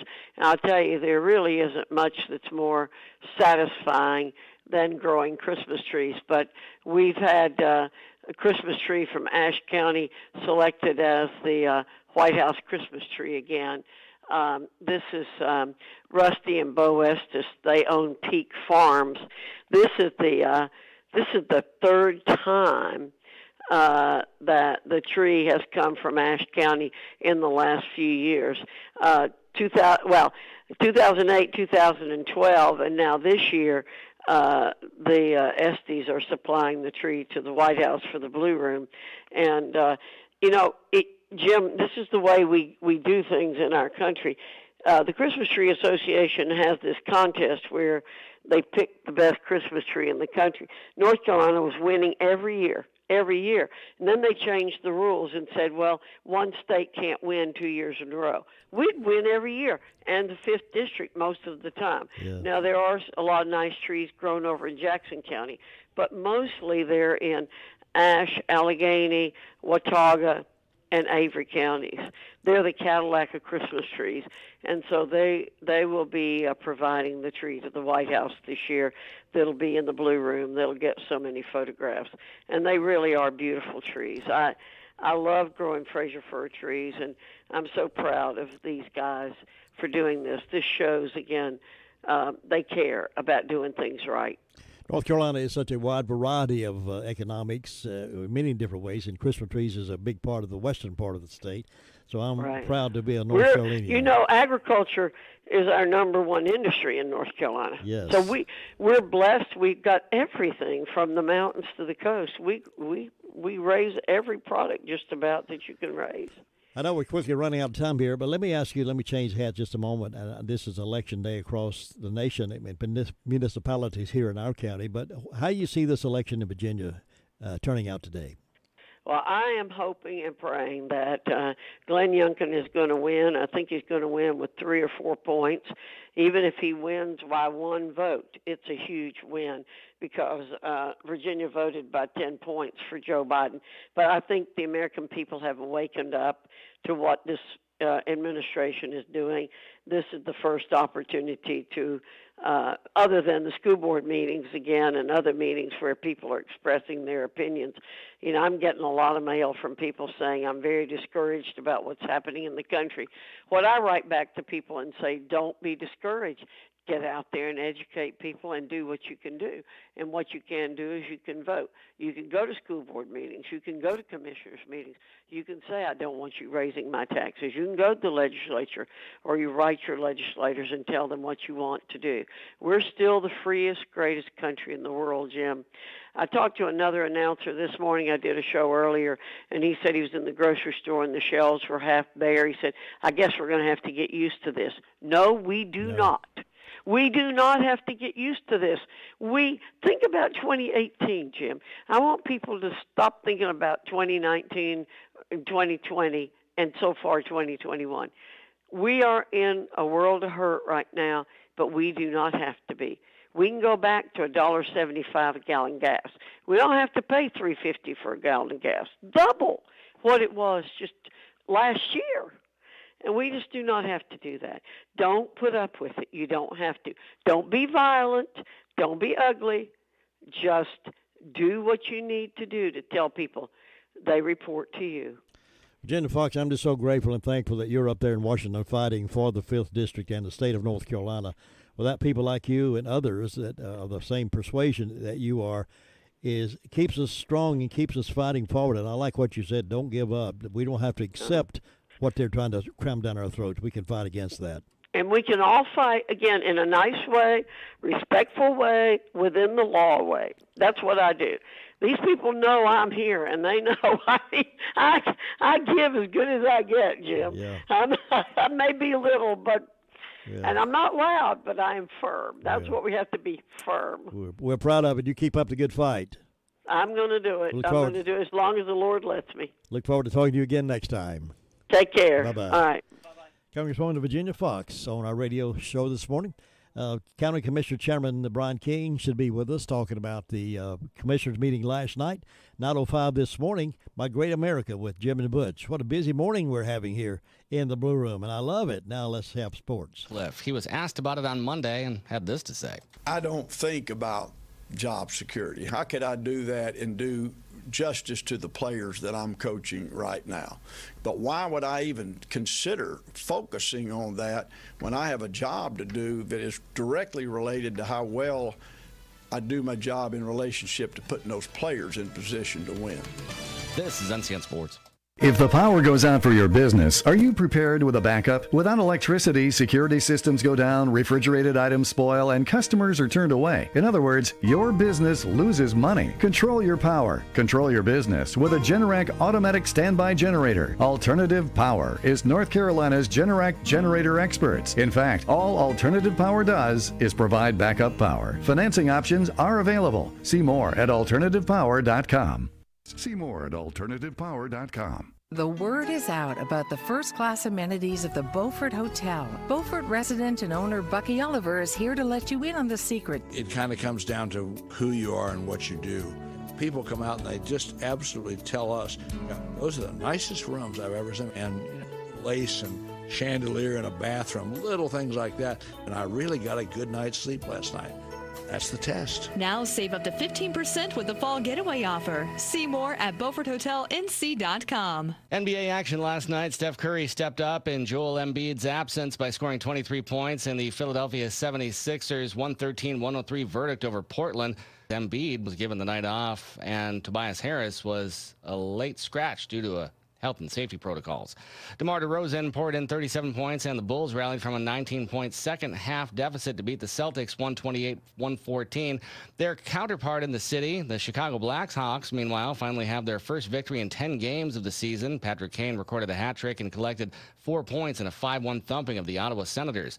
Also on the ice last night, the defending Stanley Cup champion Tampa Bay Lightning have handed the Washington Capitals their first loss in regulation. The Caps were 5-0-3 until Andrei Vasilevsky stopped 31 shots in the Lightning's 3-2 win against Washington. Josh Zach, NCN. This afternoon, we're going to see a range of temperatures from the upper 50s to the north to the lower 70s to the south. And it's all because of this weak boundary that's moving through, allowing some of those areas to see those chilly temperatures today. Overnight, we'll fall into the upper 30s and lower 40s tomorrow, looking at highs in the low to upper 50s. We're going to stay mostly dry with clouds around tomorrow, but late showers will roll in with better chance of rain on Thursday. I'm meteorologist Peter Sherwood in the Weather Center. 46 degrees currently. Beautiful day in the neighborhood, and it's going to be warming up. But then by the nighttime, it's going to start cooling down every night till we get to frosty conditions this weekend. But it's that time, right? I was going to remind Virginia Fox about this, but we ran out of time. I wanted her comments on this. President Gerald Ford said one time, a government big enough to give you everything you want is a government big enough to take from you everything you have. So don't forget that, folks. A government big enough to give you everything you want is a government big enough to take everything from you. This is President Gerald Ford. He wasn't noted for a whole lot in terms of tripping a lot and playing golf and doing those kind of things, but he was a man of wise wisdom, and we're glad that he was part of our history. It's 8:30. We are scheduled to have a commission report this morning from Commissioner Brian King, the chairman. Let me remind you of some other things. Of course, today is Election Day. Voters of Rutherford County's municipalities going to the polls today to enter mayors and council members. Precinct polls opened at 6:30 this morning and will be closing at 7:30. In a municipal election with no state or presidential races on a ballot, voter turnout is typically not as high as it would be otherwise, but although only voters who live within the municipality are eligible to vote. Even so, voters across the county who live in Bostic, Chimney Rock Village, Ellenboro, Forest City, Lake Lure, Ruth, Rutherfordton, and Spindale will be casting their ballots today for their local leaders. Many of them are running unopposed. Some do have some opposition. Election officials remind voters that because voting precinct boundaries within the county do not necessarily follow city limit boundaries, many voters will vote today in a location that is not where they would ordinarily vote. All eligible voters whose normal voting location is different for the election have been notified by mail. Before today, a total of 233 citizens took advantage of early voting and cast their ballots at the Board of Election in Spindale. The early voting period ended on Saturday, so if you have someone in a race that you're interested in, go vote for them in this municipal election today. It's 8:31, as promised. We're looking forward to the report from the County Commission meeting from last night. On the phone with me right now is Chairman Brian King to give us that update. Good morning, sir, and happy day. Good morning, sir. Sorry, I had my phone on mute. I'm listening to you. Wonderful podcast, I tell you. Glad to have you. Very soothing. Glad to have you on this morning. I know you had a productive meeting last night.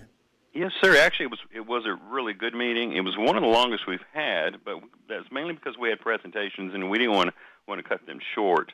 But our meeting started, the Board of Commissioners meeting started at 6 o'clock. Of course, we did have our 4 o'clock Airport Authority meeting, and then we rolled into our 6 o'clock meeting for the Board of Commissioners. And if you don't mind, Jim, I'll just go ahead and dive right into it. Please do, yes. Okay, so after the agenda approval, we had public comments, and that's the time when we welcome the public to come in. If they had comments, they have 3 minutes to provide input of what's happening in their community. We had 4 speakers last night, which we certainly appreciate. 3 was from, I believe, was the Henrietta area, and they spoke about a matter regarding their neighborhood dogs and pets and possible drugs, and they're concerned about what's happening in their neighborhood, and we really appreciate them bringing their thoughts and it matters to our attention. But then we had another person come up and speak, and I appreciate her comments. She did say something kind of curious to me. She mentioned that she made a public records request to the county and hadn't received a response. So unfortunately, we had a chance to talk about that because she made a request on Thursday afternoon, got a response Friday morning that we received it, and it's being processed. And so we wouldn't have it ready for Monday, but our county government takes public records requests really seriously, and it does take time to process. But we don't ignore, but we do take care of, because that's part of having transparency in government. So I was happy to be able to clarify that, and we do appreciate the commentary that was given to us last night. The next item we had was the consent agenda, and that was approved, and that was really the minutes from the previous meetings and tax refunds and releases that were available to our citizens. We made an announcement after that, and this is our community. Our community strives, and we work because of folks who volunteer. So we have appointments coming up in December, and last night we announced the appointments for some boards and commissions that are coming up on December 31st. So if you're interested in serving in those, please go to our website and look up the entities that are having open seats. Some of the folks really want to serve again, which is great. But we need to serve. And you were just talking about the elections where some people are running unopposed, we do need the voices of our people. And so, if you're willing to serve in either an elected official or in a commission, please step up and do so. And speaking of appointments, we had a vacancy in the Isothermal Community College Board of Trustees, and so to fulfill that, an appointment was made last night. Amanda Chavette was appointed to fulfill that term on the Isothermal Community College Board of Trustees. A Mr. Michael Tank was one of our presentations last night from Charter Communications. Now, this is regarding the Rural Digital Opportunity Fund, RDOF is what they're calling. All these government people have these acronyms. Now, this is money that was assigned to expand broadband. So the Board of Commissioners asked them to come tell us where we're at, because you remember that back in March is when they were awarded. Made a presentation last night. We have 5,668 locations in our county that are identified in this first phase. And these 5,668 locations, the RDOF funds, which is federal dollars, and the funds being instrumented by Charter Communications to expand broadband to these locations. These represent 90% of rural areas, so 90% of rural counties in North Carolina, and a lot of our in our county as well.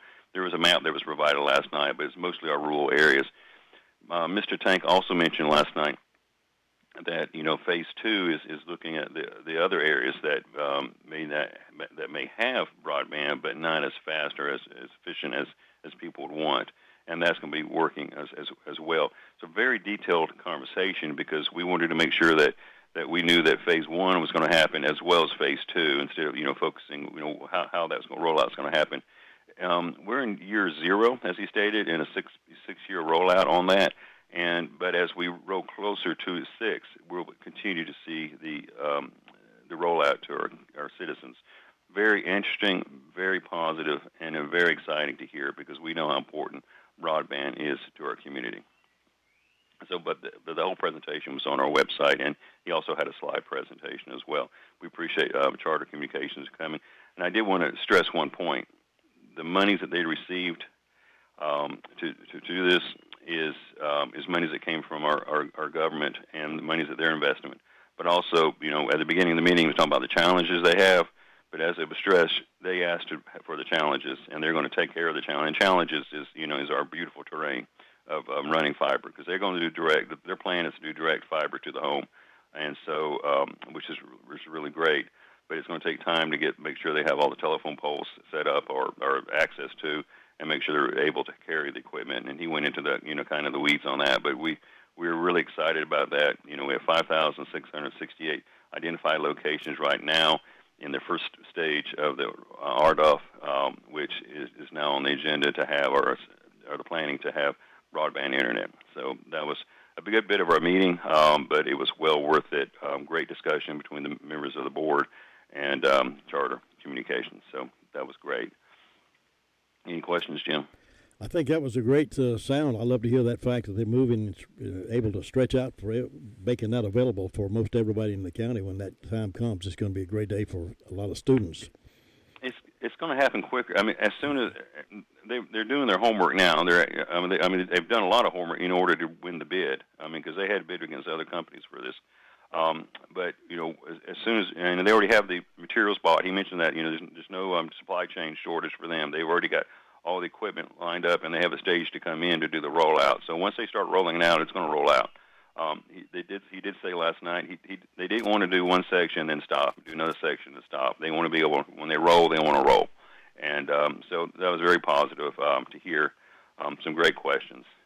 Not only will that be effective for education and students, but that will be effective for industry and businesses looking to come here in Rutherford County, because if they don't have access to those kind of things, it'll be a hindrance.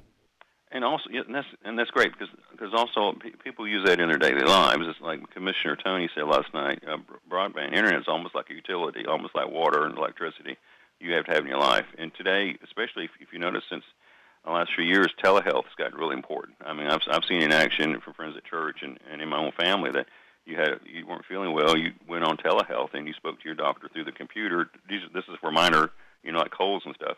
And so that's become more important, as well as education and your banking and all that. So that was exciting.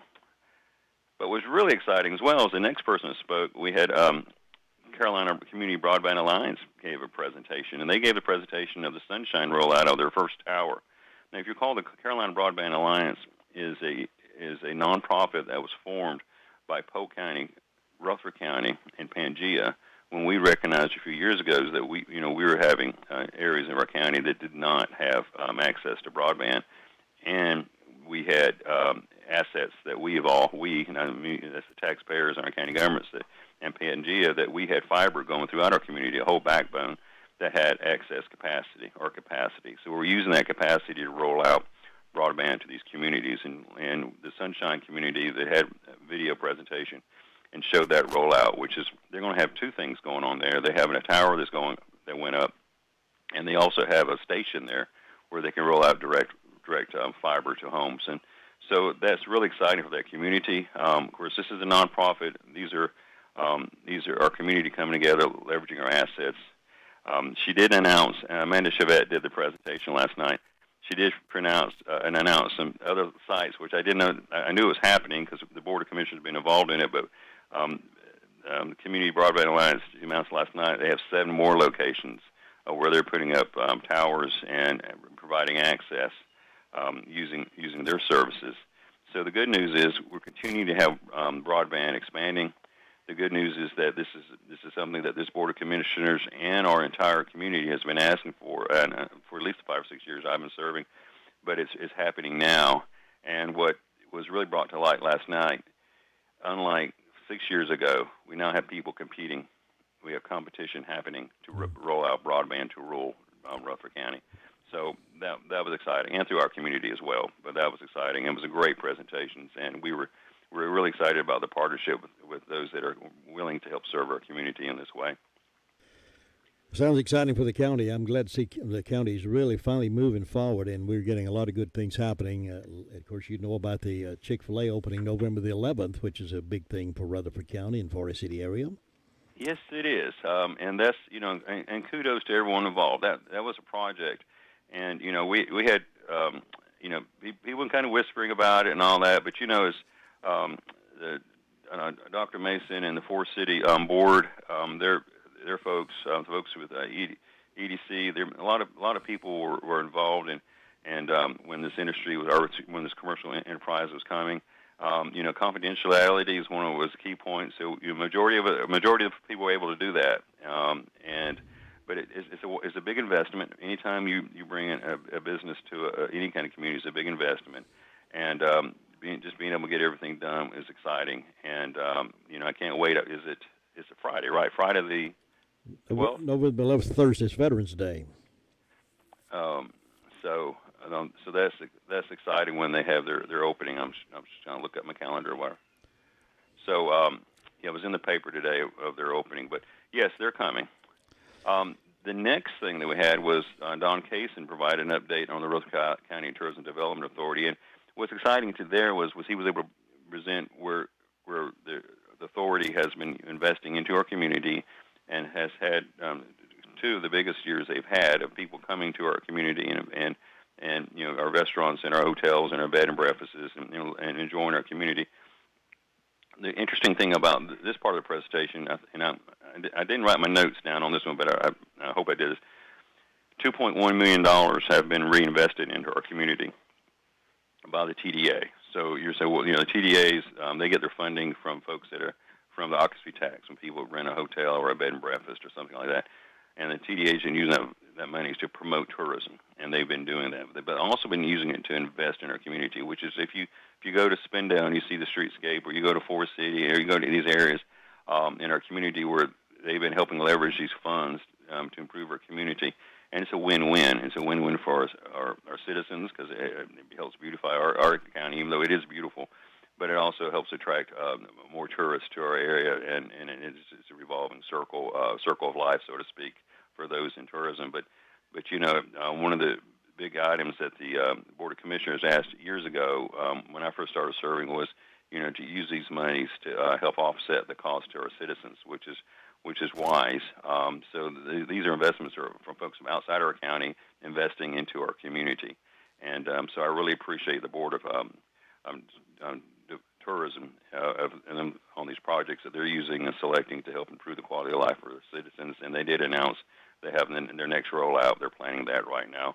And the big deal they have is something, I don't know many people realize, but they're the big sponsor of Pick It Up Roco, where we're keeping the trash off our roads and doing the trash contest and all that. So keep our roadways clean. And so they took up that mantle, and they're driving that program. And so very kudos to them for investing our tourism dollars and helping keep our county beautiful. So that was a good part of our meeting.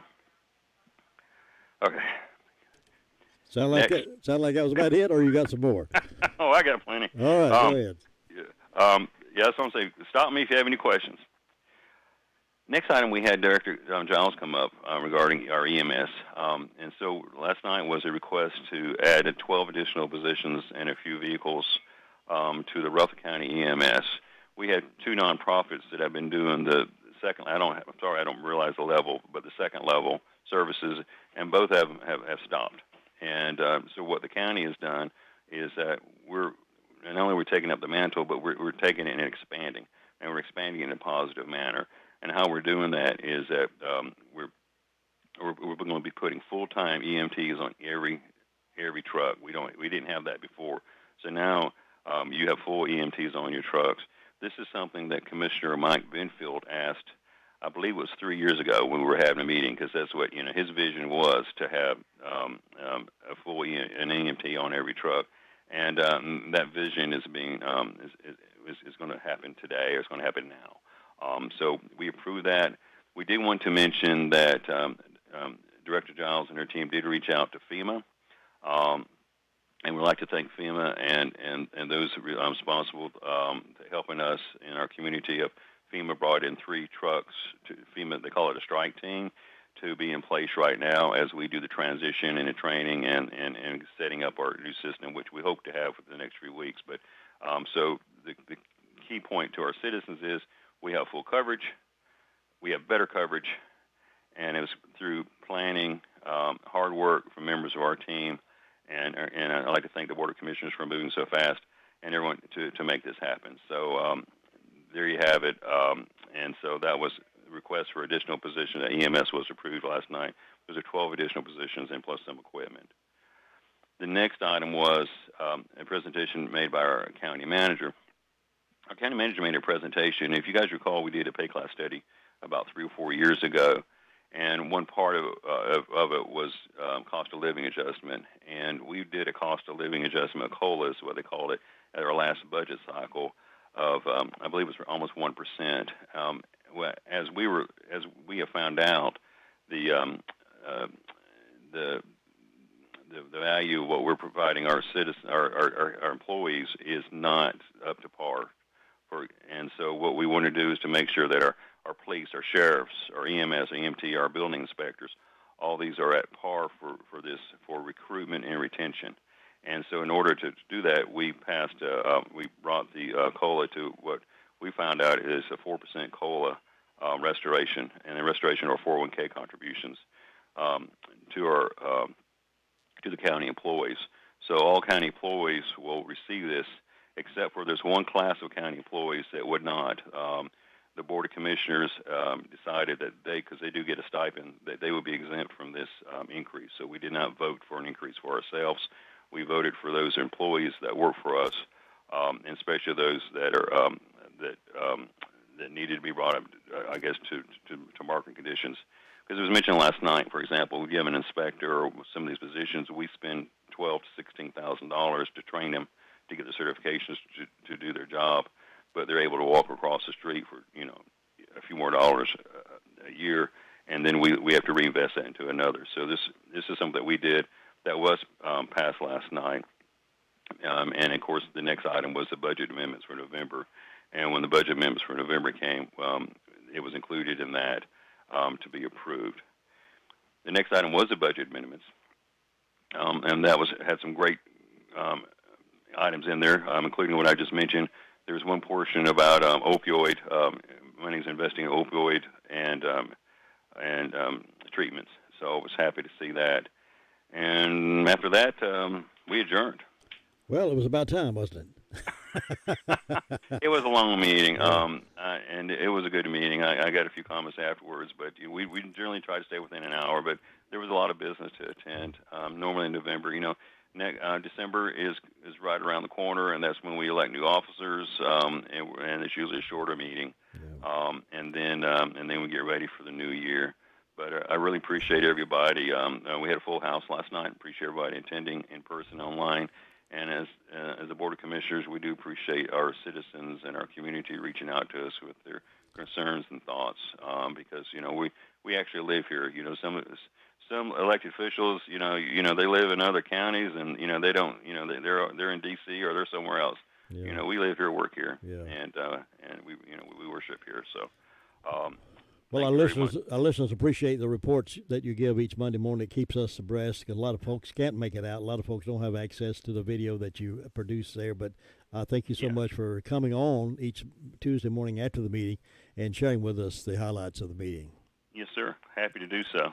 Okay. Well, you guys have a good day. You have a great day, and thanks. We'll see you next time. All right. Bye-bye. That's Commissioner Chairman Brian King reporting to us. It's 8:50 here on this Tuesday morning program. 9:05 this morning is My Great America with Jim and Butch. And ladies and gentlemen, Butch is in the building.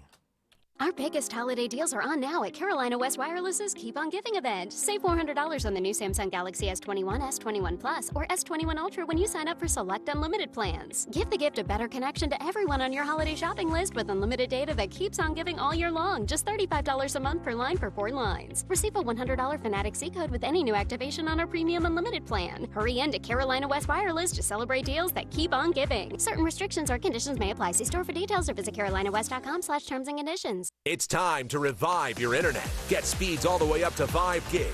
Plus, right now, we're offering 1 month free and free installation when you sign up for internet with prices as low as $39.99 monthly. Get Vibe's fiber-rich internet that comes with a 30-day money-back guarantee. So revive your internet with a free month and free installation. This is a limited-time offer, so call today or visit vibebroadband.com to sign up. For ends 1/2/22, modem taxes and fees extra, not available in all areas. See vibebroadband.com for additional restrictions.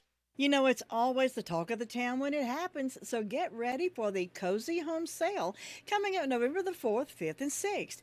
Do your early holiday shopping with Cozy Home specials like these. Towel sets, $20. Bamboo sheets. 6-piece towel bath sets, only $20. King quilts, $20. Queen fleece sets, $10.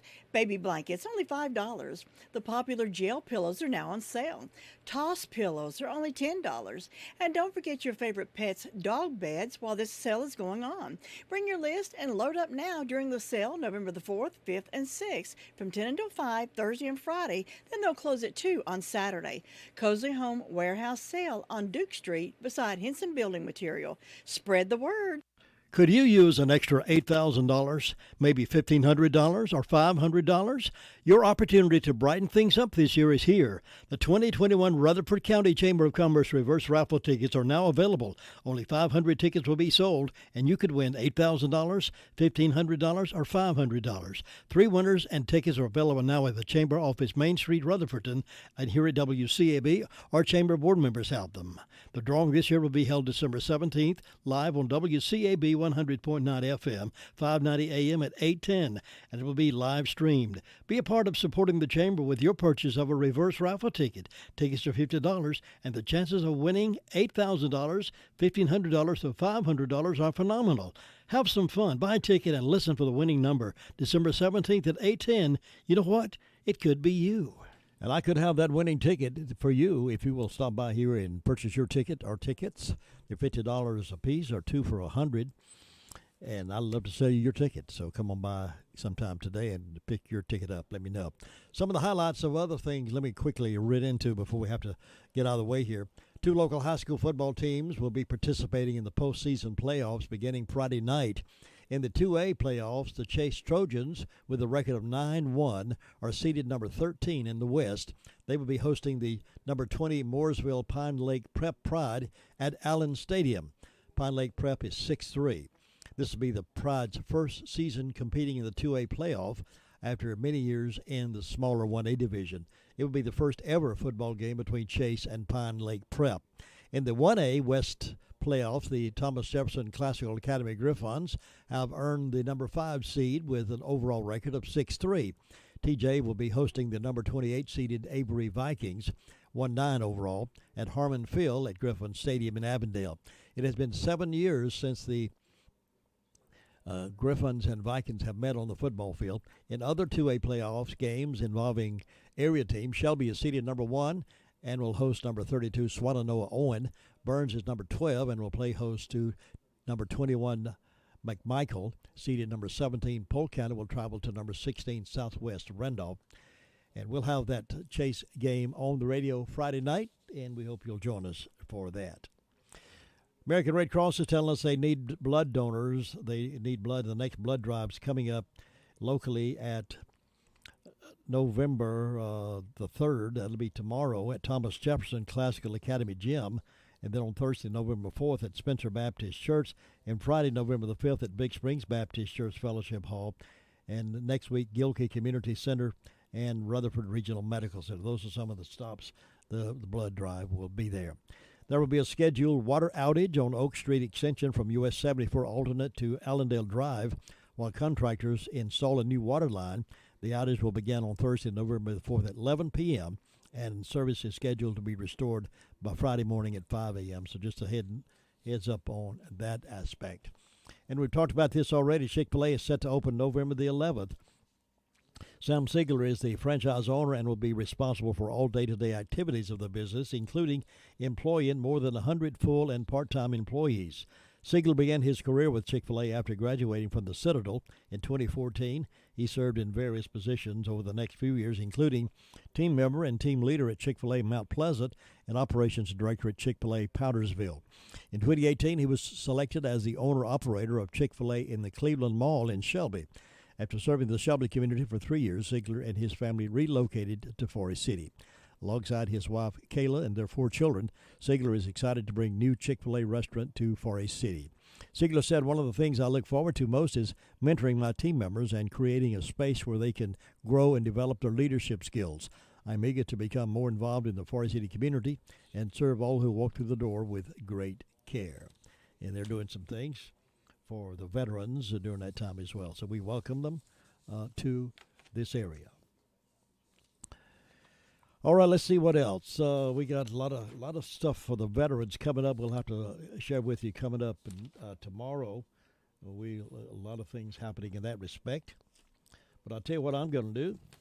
I'm going to get out here for a few minutes and rest the old weary throat and get ready for my Great America with Jim and Butch coming up at 9:05 this morning. It's been a good, busy morning. I like things like that happening. And thank you for making WCAB your radio station of choice for the foothills. We appreciate every one of you for tuning in, as long as you can stay with us in the mornings on your way to work or getting out of bed or going to class or whatever the case may be. We're always happy to have you as part of our audience. Now, we'll take it down memory lane a little bit with some classic oldies, and then we'll be back with news and My Great America with Jim and Butch. This is 100.9 FM and the mighty 590. The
Incident, the latest case of unruly passengers plaguing air travel, often over masks. Shu is accused of punching the attendant in the nose. American Airlines also trying to get its schedule back on track after days of cancellations. So far this morning, about 100 flights have been grounded since the weekend. American canceled over 2,000 flights, blaming bad weather and staffing shortages. Tesla is rolling out a new recall. Almost 3,000 Tesla vehicles are subject to a recall because of the possibility that fasteners in their front suspensions could loosen. That would loosen the steering wheel and make the car more difficult to control. The recall covers Model Y vehicles from the 2020 and 21 model years and 2019 through 2021 Model 3s. Recall letters will be mailed out in late December, but owners can use their vehicle's VIN number to check a database on the Tesla website. Tesla service will tighten or replace the fasteners at no cost. Brian Clark, ABC News. This is ABC News. 500,000 businesses connect using Zoom. A single platform for video, phone, chat, and conference rooms. Zoom enables real-time collaboration no matter where your teams are. Global enterprises trust the easy-to-use, reliable, and secure Zoom platform to power high-performance teams. Empower your workforce with Zoom. Save 15% on meetings, chat, and phone with a Zoom United bundle. Visit zoom.com/bundle. Zoom, how the world connects. I'm Sherry Preston, ABC News.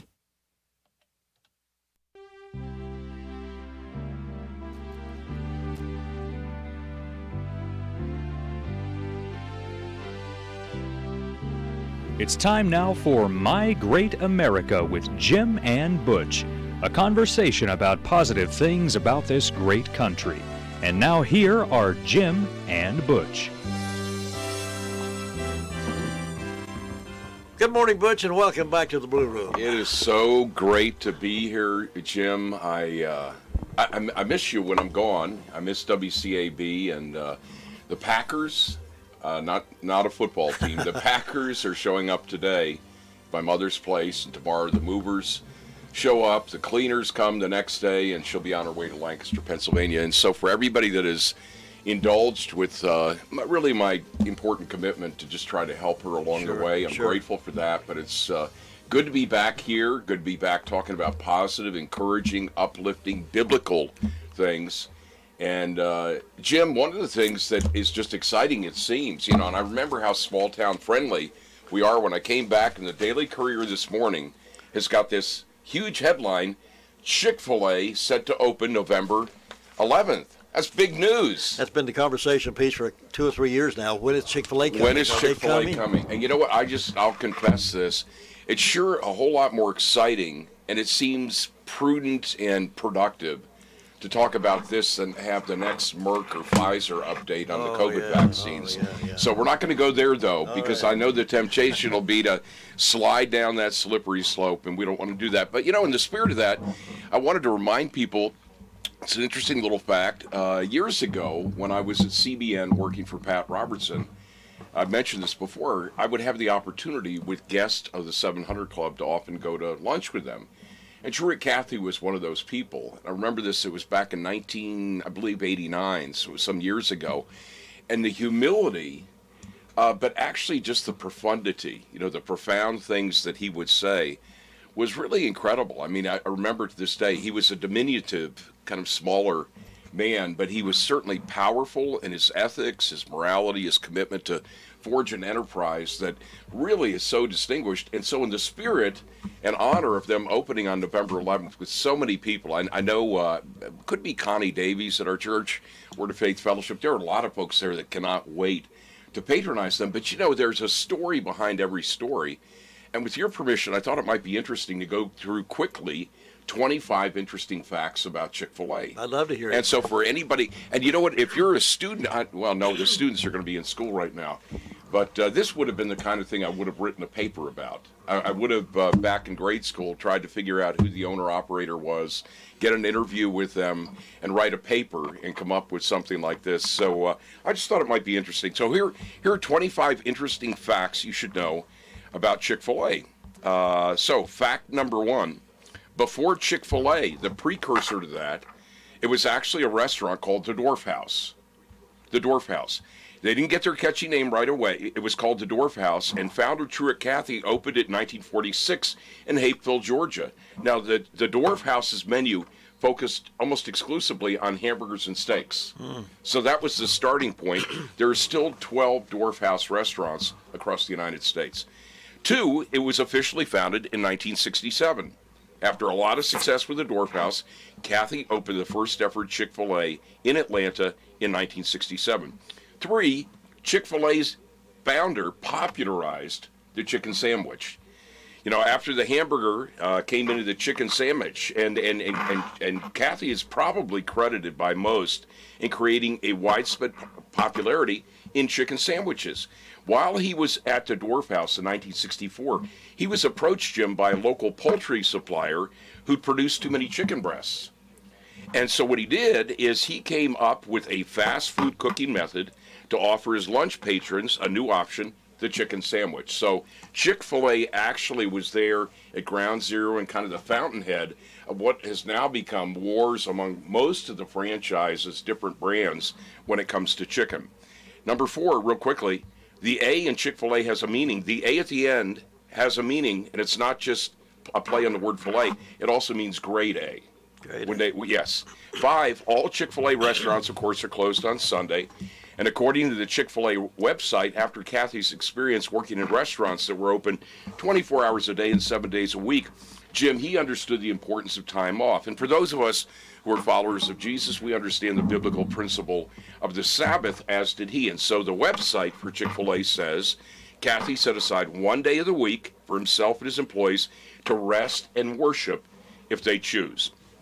6, the first 100 customers at a new Chick-fil-A restaurant get free Chick-fil-A for a year. Now, I don't have to guarantee that that's true here, but in almost every case that's true. Dubbed the first 100 camp out, Chick-fil-A encourages fans to camp out in front of the new locations the day before they open and promises to reward the first 100 customers free Chick-fil-A for a year. Now, I don't know if they're doing that here, so I want to give that disclaimer, but in almost every case, they do. 7, only 3 states don't have a Chick-fil-A restaurant. Is that right? Yes, Chick-fil-A, Jim, has made its way into nearly every United States state. There are locations in 47 states, plus Washington, D.C. The only states it's yet to set up in are Alaska, Hawaii, and Vermont. 8, it has 1 Hawaiian-themed restaurant. Pretty incredible. For a tropical twist, one of Chick-fil-A's largest restaurants is a Hawaiian-inspired called Truett's Luau. It's located in Fayetteville, Georgia. It's an 8,000 square foot dine-in restaurant. It offers an array of seafood, pork, and chicken options. These are little known facts. Yeah. 9, I'll move quickly here. Opening a Chick-fil-A franchise is cheap. If you're interested in becoming a fast food franchisee but worried about what it might cost, check out Chick-fil-A. There are little financial prerequisites needed to apply, and opening a restaurant only costs about $100,000. Not only that, but Chick-fil-A pays for all startup costs, including real estate, construction, and restaurant equipment. But 10, it's extremely competitive to become a Chick-fil-A franchisee. While opening a Chick-fil-A franchise might be cheap, the competition is high. The chain gets more than 20,000 franchisee applications a year and chooses between 75 and 80 people. Wow. Yeah, that means you have less than a 1% chance of becoming a Chick-fil-A franchisee. 11, it's the largest buyer of Sunkist lemons in the world. In 2016, Chick-fil-A served 121 million cups of lemonade. They buy more Sunkist lemons than anyone else in the world. 12, it's the largest buyer of peanut oil in the world, peanut oil in the country, not the world. 13, Chick-fil-A employees are extremely polite. In the 2018 report by QSR magazine, it was voted the most polite chain restaurant in the country compared to 15 other fast food chains. 14, its grilled nuggets took 7 years and $50 million to create. Why? To get the recipe right. It took lots of time and money to create its grilled nuggets, and much of that money was spent creating a special grill just for the nuggets that they make. 15, its waffle fries are the most ordered menu item. 16, the company will never go public. Before Cathy passed away in 2014, he made his children signed a contract agreeing that Chick-fil-A will always remain a private company. However, he did agree that they could sell it if they wish. 17, Chick-fil-A's chicken sandwich recipe is locked up. It's locked up. Make sure no one ever gets a hold of it. His recipe, his secret recipe, is locked up in a vault at its headquarters in Atlanta. 18, Chick-fil-A sauce is just a medley of other sauces. Their famous sauce is no secret. In fact, in a tweet, the company revealed its simple formula: a blend of honey mustard, barbecue, and ranch. 19, the restaurants make their pickles on site. On site. Every Chick-fil-A restaurant is responsible for making its own pickles. It's a process that takes 3 days, Jim. It involves cutting up cucumbers and soaking them in brine for 3 days. 20, Chick-fil-A helps its employees go to college. Since 1973, they've given more than $35 million in college scholarships to its employees. 21, it has a secret recipe. That secret recipe, like a number of other fast food chains, they offer its own secret menu. Some of the tasty items on this hidden list include a double-decker sandwich, cheese fries, chicken quesadilla, lettuce-wrapped sandwiches, and a root beer float. Round in the home stretch, 22, it makes more money per restaurant than any other fast food chain. Chick-fil-A's popularity is sky high. According to data in 2017 alone, its average sales per restaurant was $4 million. Its closest competitor is McDonald's, whose average is 2.6. 23, it's soon expected to become the third largest fast food chain. It's going to surpass Wendy's, Taco Bell, and Burger King. 24, franchisees can only operate at one location. See, these other places like McDonald's, you'll have people that'll own like 6, 8, 10 of them. Chick-fil-A says, we want your focus on one place.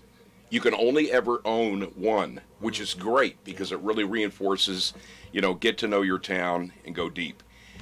And then finally, Jim, number 25, Chick-fil-A has one location inside of a football stadium. That, of course, is interesting because Chick-fil-A stays closed on Sundays, but the company points out in a blog post the Mercedes-Benz Stadium in Atlanta hosts about 100 events per year, giving customers plenty of opportunities to chow down on chicken sandwiches and fries. Those so interesting. I didn't know most of those. Well, and you know what's interesting to me is that I remember the interview that Truett Cathy did, and he made it very clear that the most important guiding principle in his life, Jim, was his relationship with Jesus Christ. Mm-hmm. And we did an interesting program one time at our church. I thought it was interesting, where I talked about doing business God's way is the right thing to do, being guided by God's business principles. Mm-hmm. And as a byproduct of doing it, and it's true at any point in our life, anything in our life, as a byproduct of that,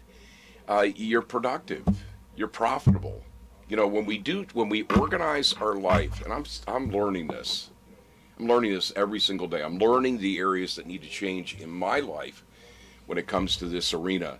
When we do business God's way, when we organize our life around God as the center point, God is the North Star, His Word as a lamp unto our feet and light unto our path, it changes everything. And so as a pilgrim on that journey, I just want to reinforce, again, I was reminded, even flying back through some terrible weather. I was on American Airlines. They had canceled about 1,000 flights. Yes. Right. And I was in the middle of all of that, so I ended up getting home at 2 in the morning, close to 2 in the morning on Saturday.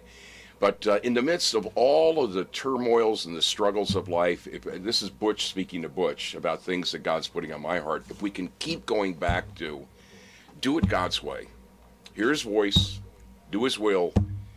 When you miss it, when you sin, when you fail, repent. And it says in Scripture that the righteous man, I think it says, will fall 7 times, but we get up. We repent and we get up and we keep pressing forward.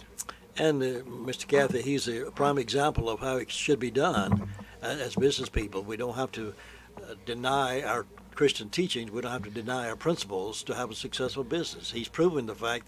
And another one whose name eludes me, the owner of Hobby Lobby. Yes, is another one of those examples of Christian business practices. The green people, and again, at the risk of it sounding like it's name dropping, which it's not. I've spent a little time with him as well. Of course, they were the major benefactors to the tune of about $30 million of the Bible Museum up in Washington, D.C. And, these companies like Hobby Lobby or Buck Knives or In-N-Out Burger or Service Master, which has Terminix and Molly Meats and others, these businesses were forged in every case by owners, founders, who found the just central principle that we're going to do business God's way. And when we do life and we do business in God's way, there are all these fruits that come from that. And we have businesses here in the area, in our county, that are that way. And Jim, as we anticipate Veterans Day, and with some things that I've been doing for FreightWorks here recently, it was so interesting to me to realize that we have about 18.3 million veterans in the United States, and about 10% of those are professional truck drivers.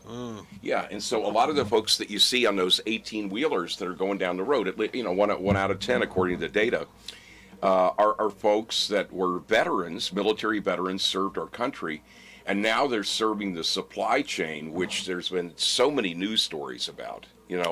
Folks going to, for folks that are older, that went through the Depression, or, to go to the grocery store and have shelves that are empty or half, it brings back a lot of anxieties and memories. But, I was thinking about just the fact that, the trucking industry in this country, and any of the folks that are out there diligently using their hands and their feet every day to help our nation, we need to not take that for granted. We need to be thankful each and every day for the people who lay down their lives to make our lives not just better, but even happen. And many of them do it in spite of the criticism they might get from some outside group. They don't understand their philosophy, they don't understand their Christian values, and oftentimes they get criticized for it, but they keep hanging in there and doing the right thing. And doing the right thing, ultimately they were successful. No question. And so later today, I'm going to have the opportunity to do a podcast, Life by the Mile. And, I'll just tell you, if you're interested in stories about people that are real people that are helping America by keeping those rigs rolling, you can just go to lifebythemile.com, and it's another hat God's given me the opportunity to wear. And Jim, as we anticipate both Veterans Day, but then also just the spirit of Thanksgiving for those who make life work for us, I wrote something called A Daily Prayer for FreightWorks Drivers. It's something original God put on my heart. And I'd like to go ahead and read that. I wish you would, yeah. Yeah, okay. And so the verse that I used here is Psalm 46:1, and of course it applies to all of us. God is our refuge and our strength, mighty and impenetrable, a very present and well-proved help in trouble. It's true for all of us. And then I wrote this in the little blog that they have. It happens every morning and night. It's as predictable as the geyser Old Faithful in the iconic Yellowstone Park. Somewhere in this very moment, a FreightWorks driver will start an engine or shut the deep rumbled roar down as another journey makes its start or comes to an end. In between this diesel cycle of life are the miles ticking away on undulating asphalt ribboned highways from America's heartland to major urban areas dotting the map of the United States and its 3.7 million square miles. The third largest country in the world by land mass is woven and stitched together by a robust history filled with colorful stories of service and sacrifice, not unlike America's 3.5 million professional truck drivers, who are some of the most dependable and incredibly hard-working pistons in our country's supply chain engine. With a foundation of faith and a team of driver managers, staff, leadership, and an owner for whom personal prayer is real and regular, FreightWorks keeps every driver, their families, and those they love in prayer for every mile every day. Why? Because we see names of people we honor, love, and respect, not just truck and trailer numbers. We are guided by a passion for long-term relationships, not the indifference of treating everyone like an object to be moved about by hurried habit or whim. Our drivers know they are always just a text or phone call away from life-giving encouragement. On dark nights traveling along forgotten winding roads and busy interstates, our men and women, solos and teams, over-the-road and regional professional drivers all know one unshakable fact: they're never alone, ever. We're a family forged in the fires of every blown tire, reefer malfunction, unforeseen road incident, or weather report. Errant drivers and scattered road debris are simply opportunities to remember again that there is a God who sees us, cares for our well-being, and is a guiding hand for every mile on every road. We trust when every circumstance screams out not to. So we pray and believe, never stopping, holding doubt at bay. Trust and faith flow from our earnest, fervent prayers for those we place in God's keeping, just like our diverse tribe of truck drivers. So today, as every day, here was a prayer for our drivers as the globe makes its circle in the presence of our sun and moon, who are reminders of an omnipotent God. And the prayer I wrote was this, Jim. Dear God, please guide, sustain, protect, and direct every driver today. Put a high protected guard around them and illuminate their paths on roads well-traveled with bodies often so weary for the daily wear. Nourish them with provision. Help them find safe places and quiet places where they can park. Give them the right words to say with sometimes demanding customers and unpredictable highway regulators, other drivers, pedestrians, and strangers along the way. When family and friends seem so far away and loneliness stalks like some line of discouragement, ignite in them that passionate purpose that brought them to the road in the beginning. May their trips be on time, uneventful, guided by your merciful hand, and punctuated by some miracle or mystery that nourishes even the most weathered, weary soul. Give joy for each journey and anchor the driving family in faith with an abiding gratefulness for your simple, loving care for every part of our daily journey. We trust you and pray this in the holy, reliable, and faithful name of Jesus. Amen. How will that be published? That should be published. It's the blog. It's a blog post, but it was on my heart to do that for our drivers. Oh, that's well written. Well written. You're quite talented, you know that? No, thank you, Jesus. Anything we have, it belongs to Him. Well, that was really good. I hope it'll be published not only in Freight Works, but even through the industry. A lot of folks need to recognize the value that truckers have for us, our economy and our nation. Well, and you know, Jim, the thing, too, that keeps coming back to me is it's not just America's truck drivers that we celebrate. It's the caregivers that are there for that person that needs help when they go to dialysis twice a week. Yeah. It's the mentor who steps in and helps a child that is having learning difficulties. It's America's public school teachers, our county public school teachers, who walk into circumstances so often with children that come from broken, dysfunctional homes. It's pastors, leaders of houses of worship, who are there to interdict so many situations that happen each day to try to bring the loving encouragement that only Jesus can bring. It's the folks that are faithfully fixing equipment. You know, when a lawnmower is broken or a piece of equipment is broken. It's the folks that are putting your items at Food Line in a bag, or the cashiers that are weary, but they're doing their best to make sure they count it up right. You know what? It's even a friend named Jim who rolls into this studio so early each and every morning with one passionate desire. I've known it since the very first time I met you, which is to proclaim truth. You know, we can know the truth. We're often taught this in my church. We can know the truth, and the truth will set us free. And we live in an environment, especially right now, where disinformation, misinformation, outright lies, and deceptions swirl about so much. If you are not anchored, I'm learning this personally, if you're not anchored in the truth that only comes from God's abiding, unshakable, never to be hit by the tsunamis of lies or the cyclones of deception. If you're not anchored in God's word, you're going to find yourself twisted about, blown about. A double-minded person is unstable in all their ways. God hasn't given us a spirit of fear. He's given us a spirit of love, of joy, and a sound mind. And more than ever before, we need all of those things, and it's not to be found in self-help books.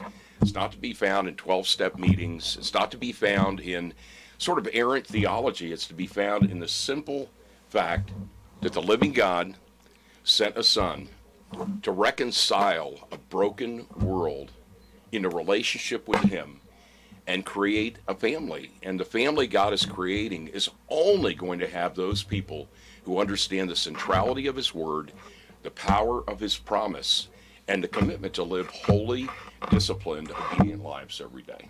Oh, that's preachable. You could preach that sermon. I want my life to be the sermon. I forgot who it was that said this, but they said, preach Jesus every day, and do it, and only use words when you need to. Yeah, that's great. I forgot who said that, but it's extremely important. So, you know what? This program, My Great America with Jim and Butch, has been a desire to just be an incandescent light of what it means to be, travelers on the road to forever, understanding that what we do with our time, our talent, and treasure matters for eternity, and we'll give an account someday. So I've talked a little much today in this program, Jim, but I've missed being here with you. Well, it was great. What you had brought into the program today is very meaningful, very helpful. I'm glad you brought that forward.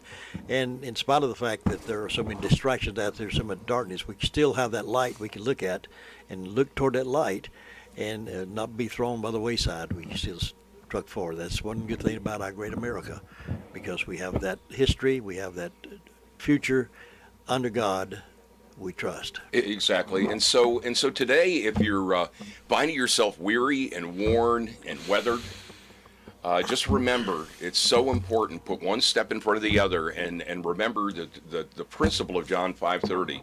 Jesus said he could do nothing without hearing from the Father. So ask God today to direct you, ask Him to lead you, and if you're concerned about where the country's going, which anybody who's got any sense of discernment would be today, just remember, the country only turns around when we yield personally to Jesus and let Him change our hearts. As we do that together, it'll change our county, it'll change our nation, it'll change our world. God bless America. God bless America.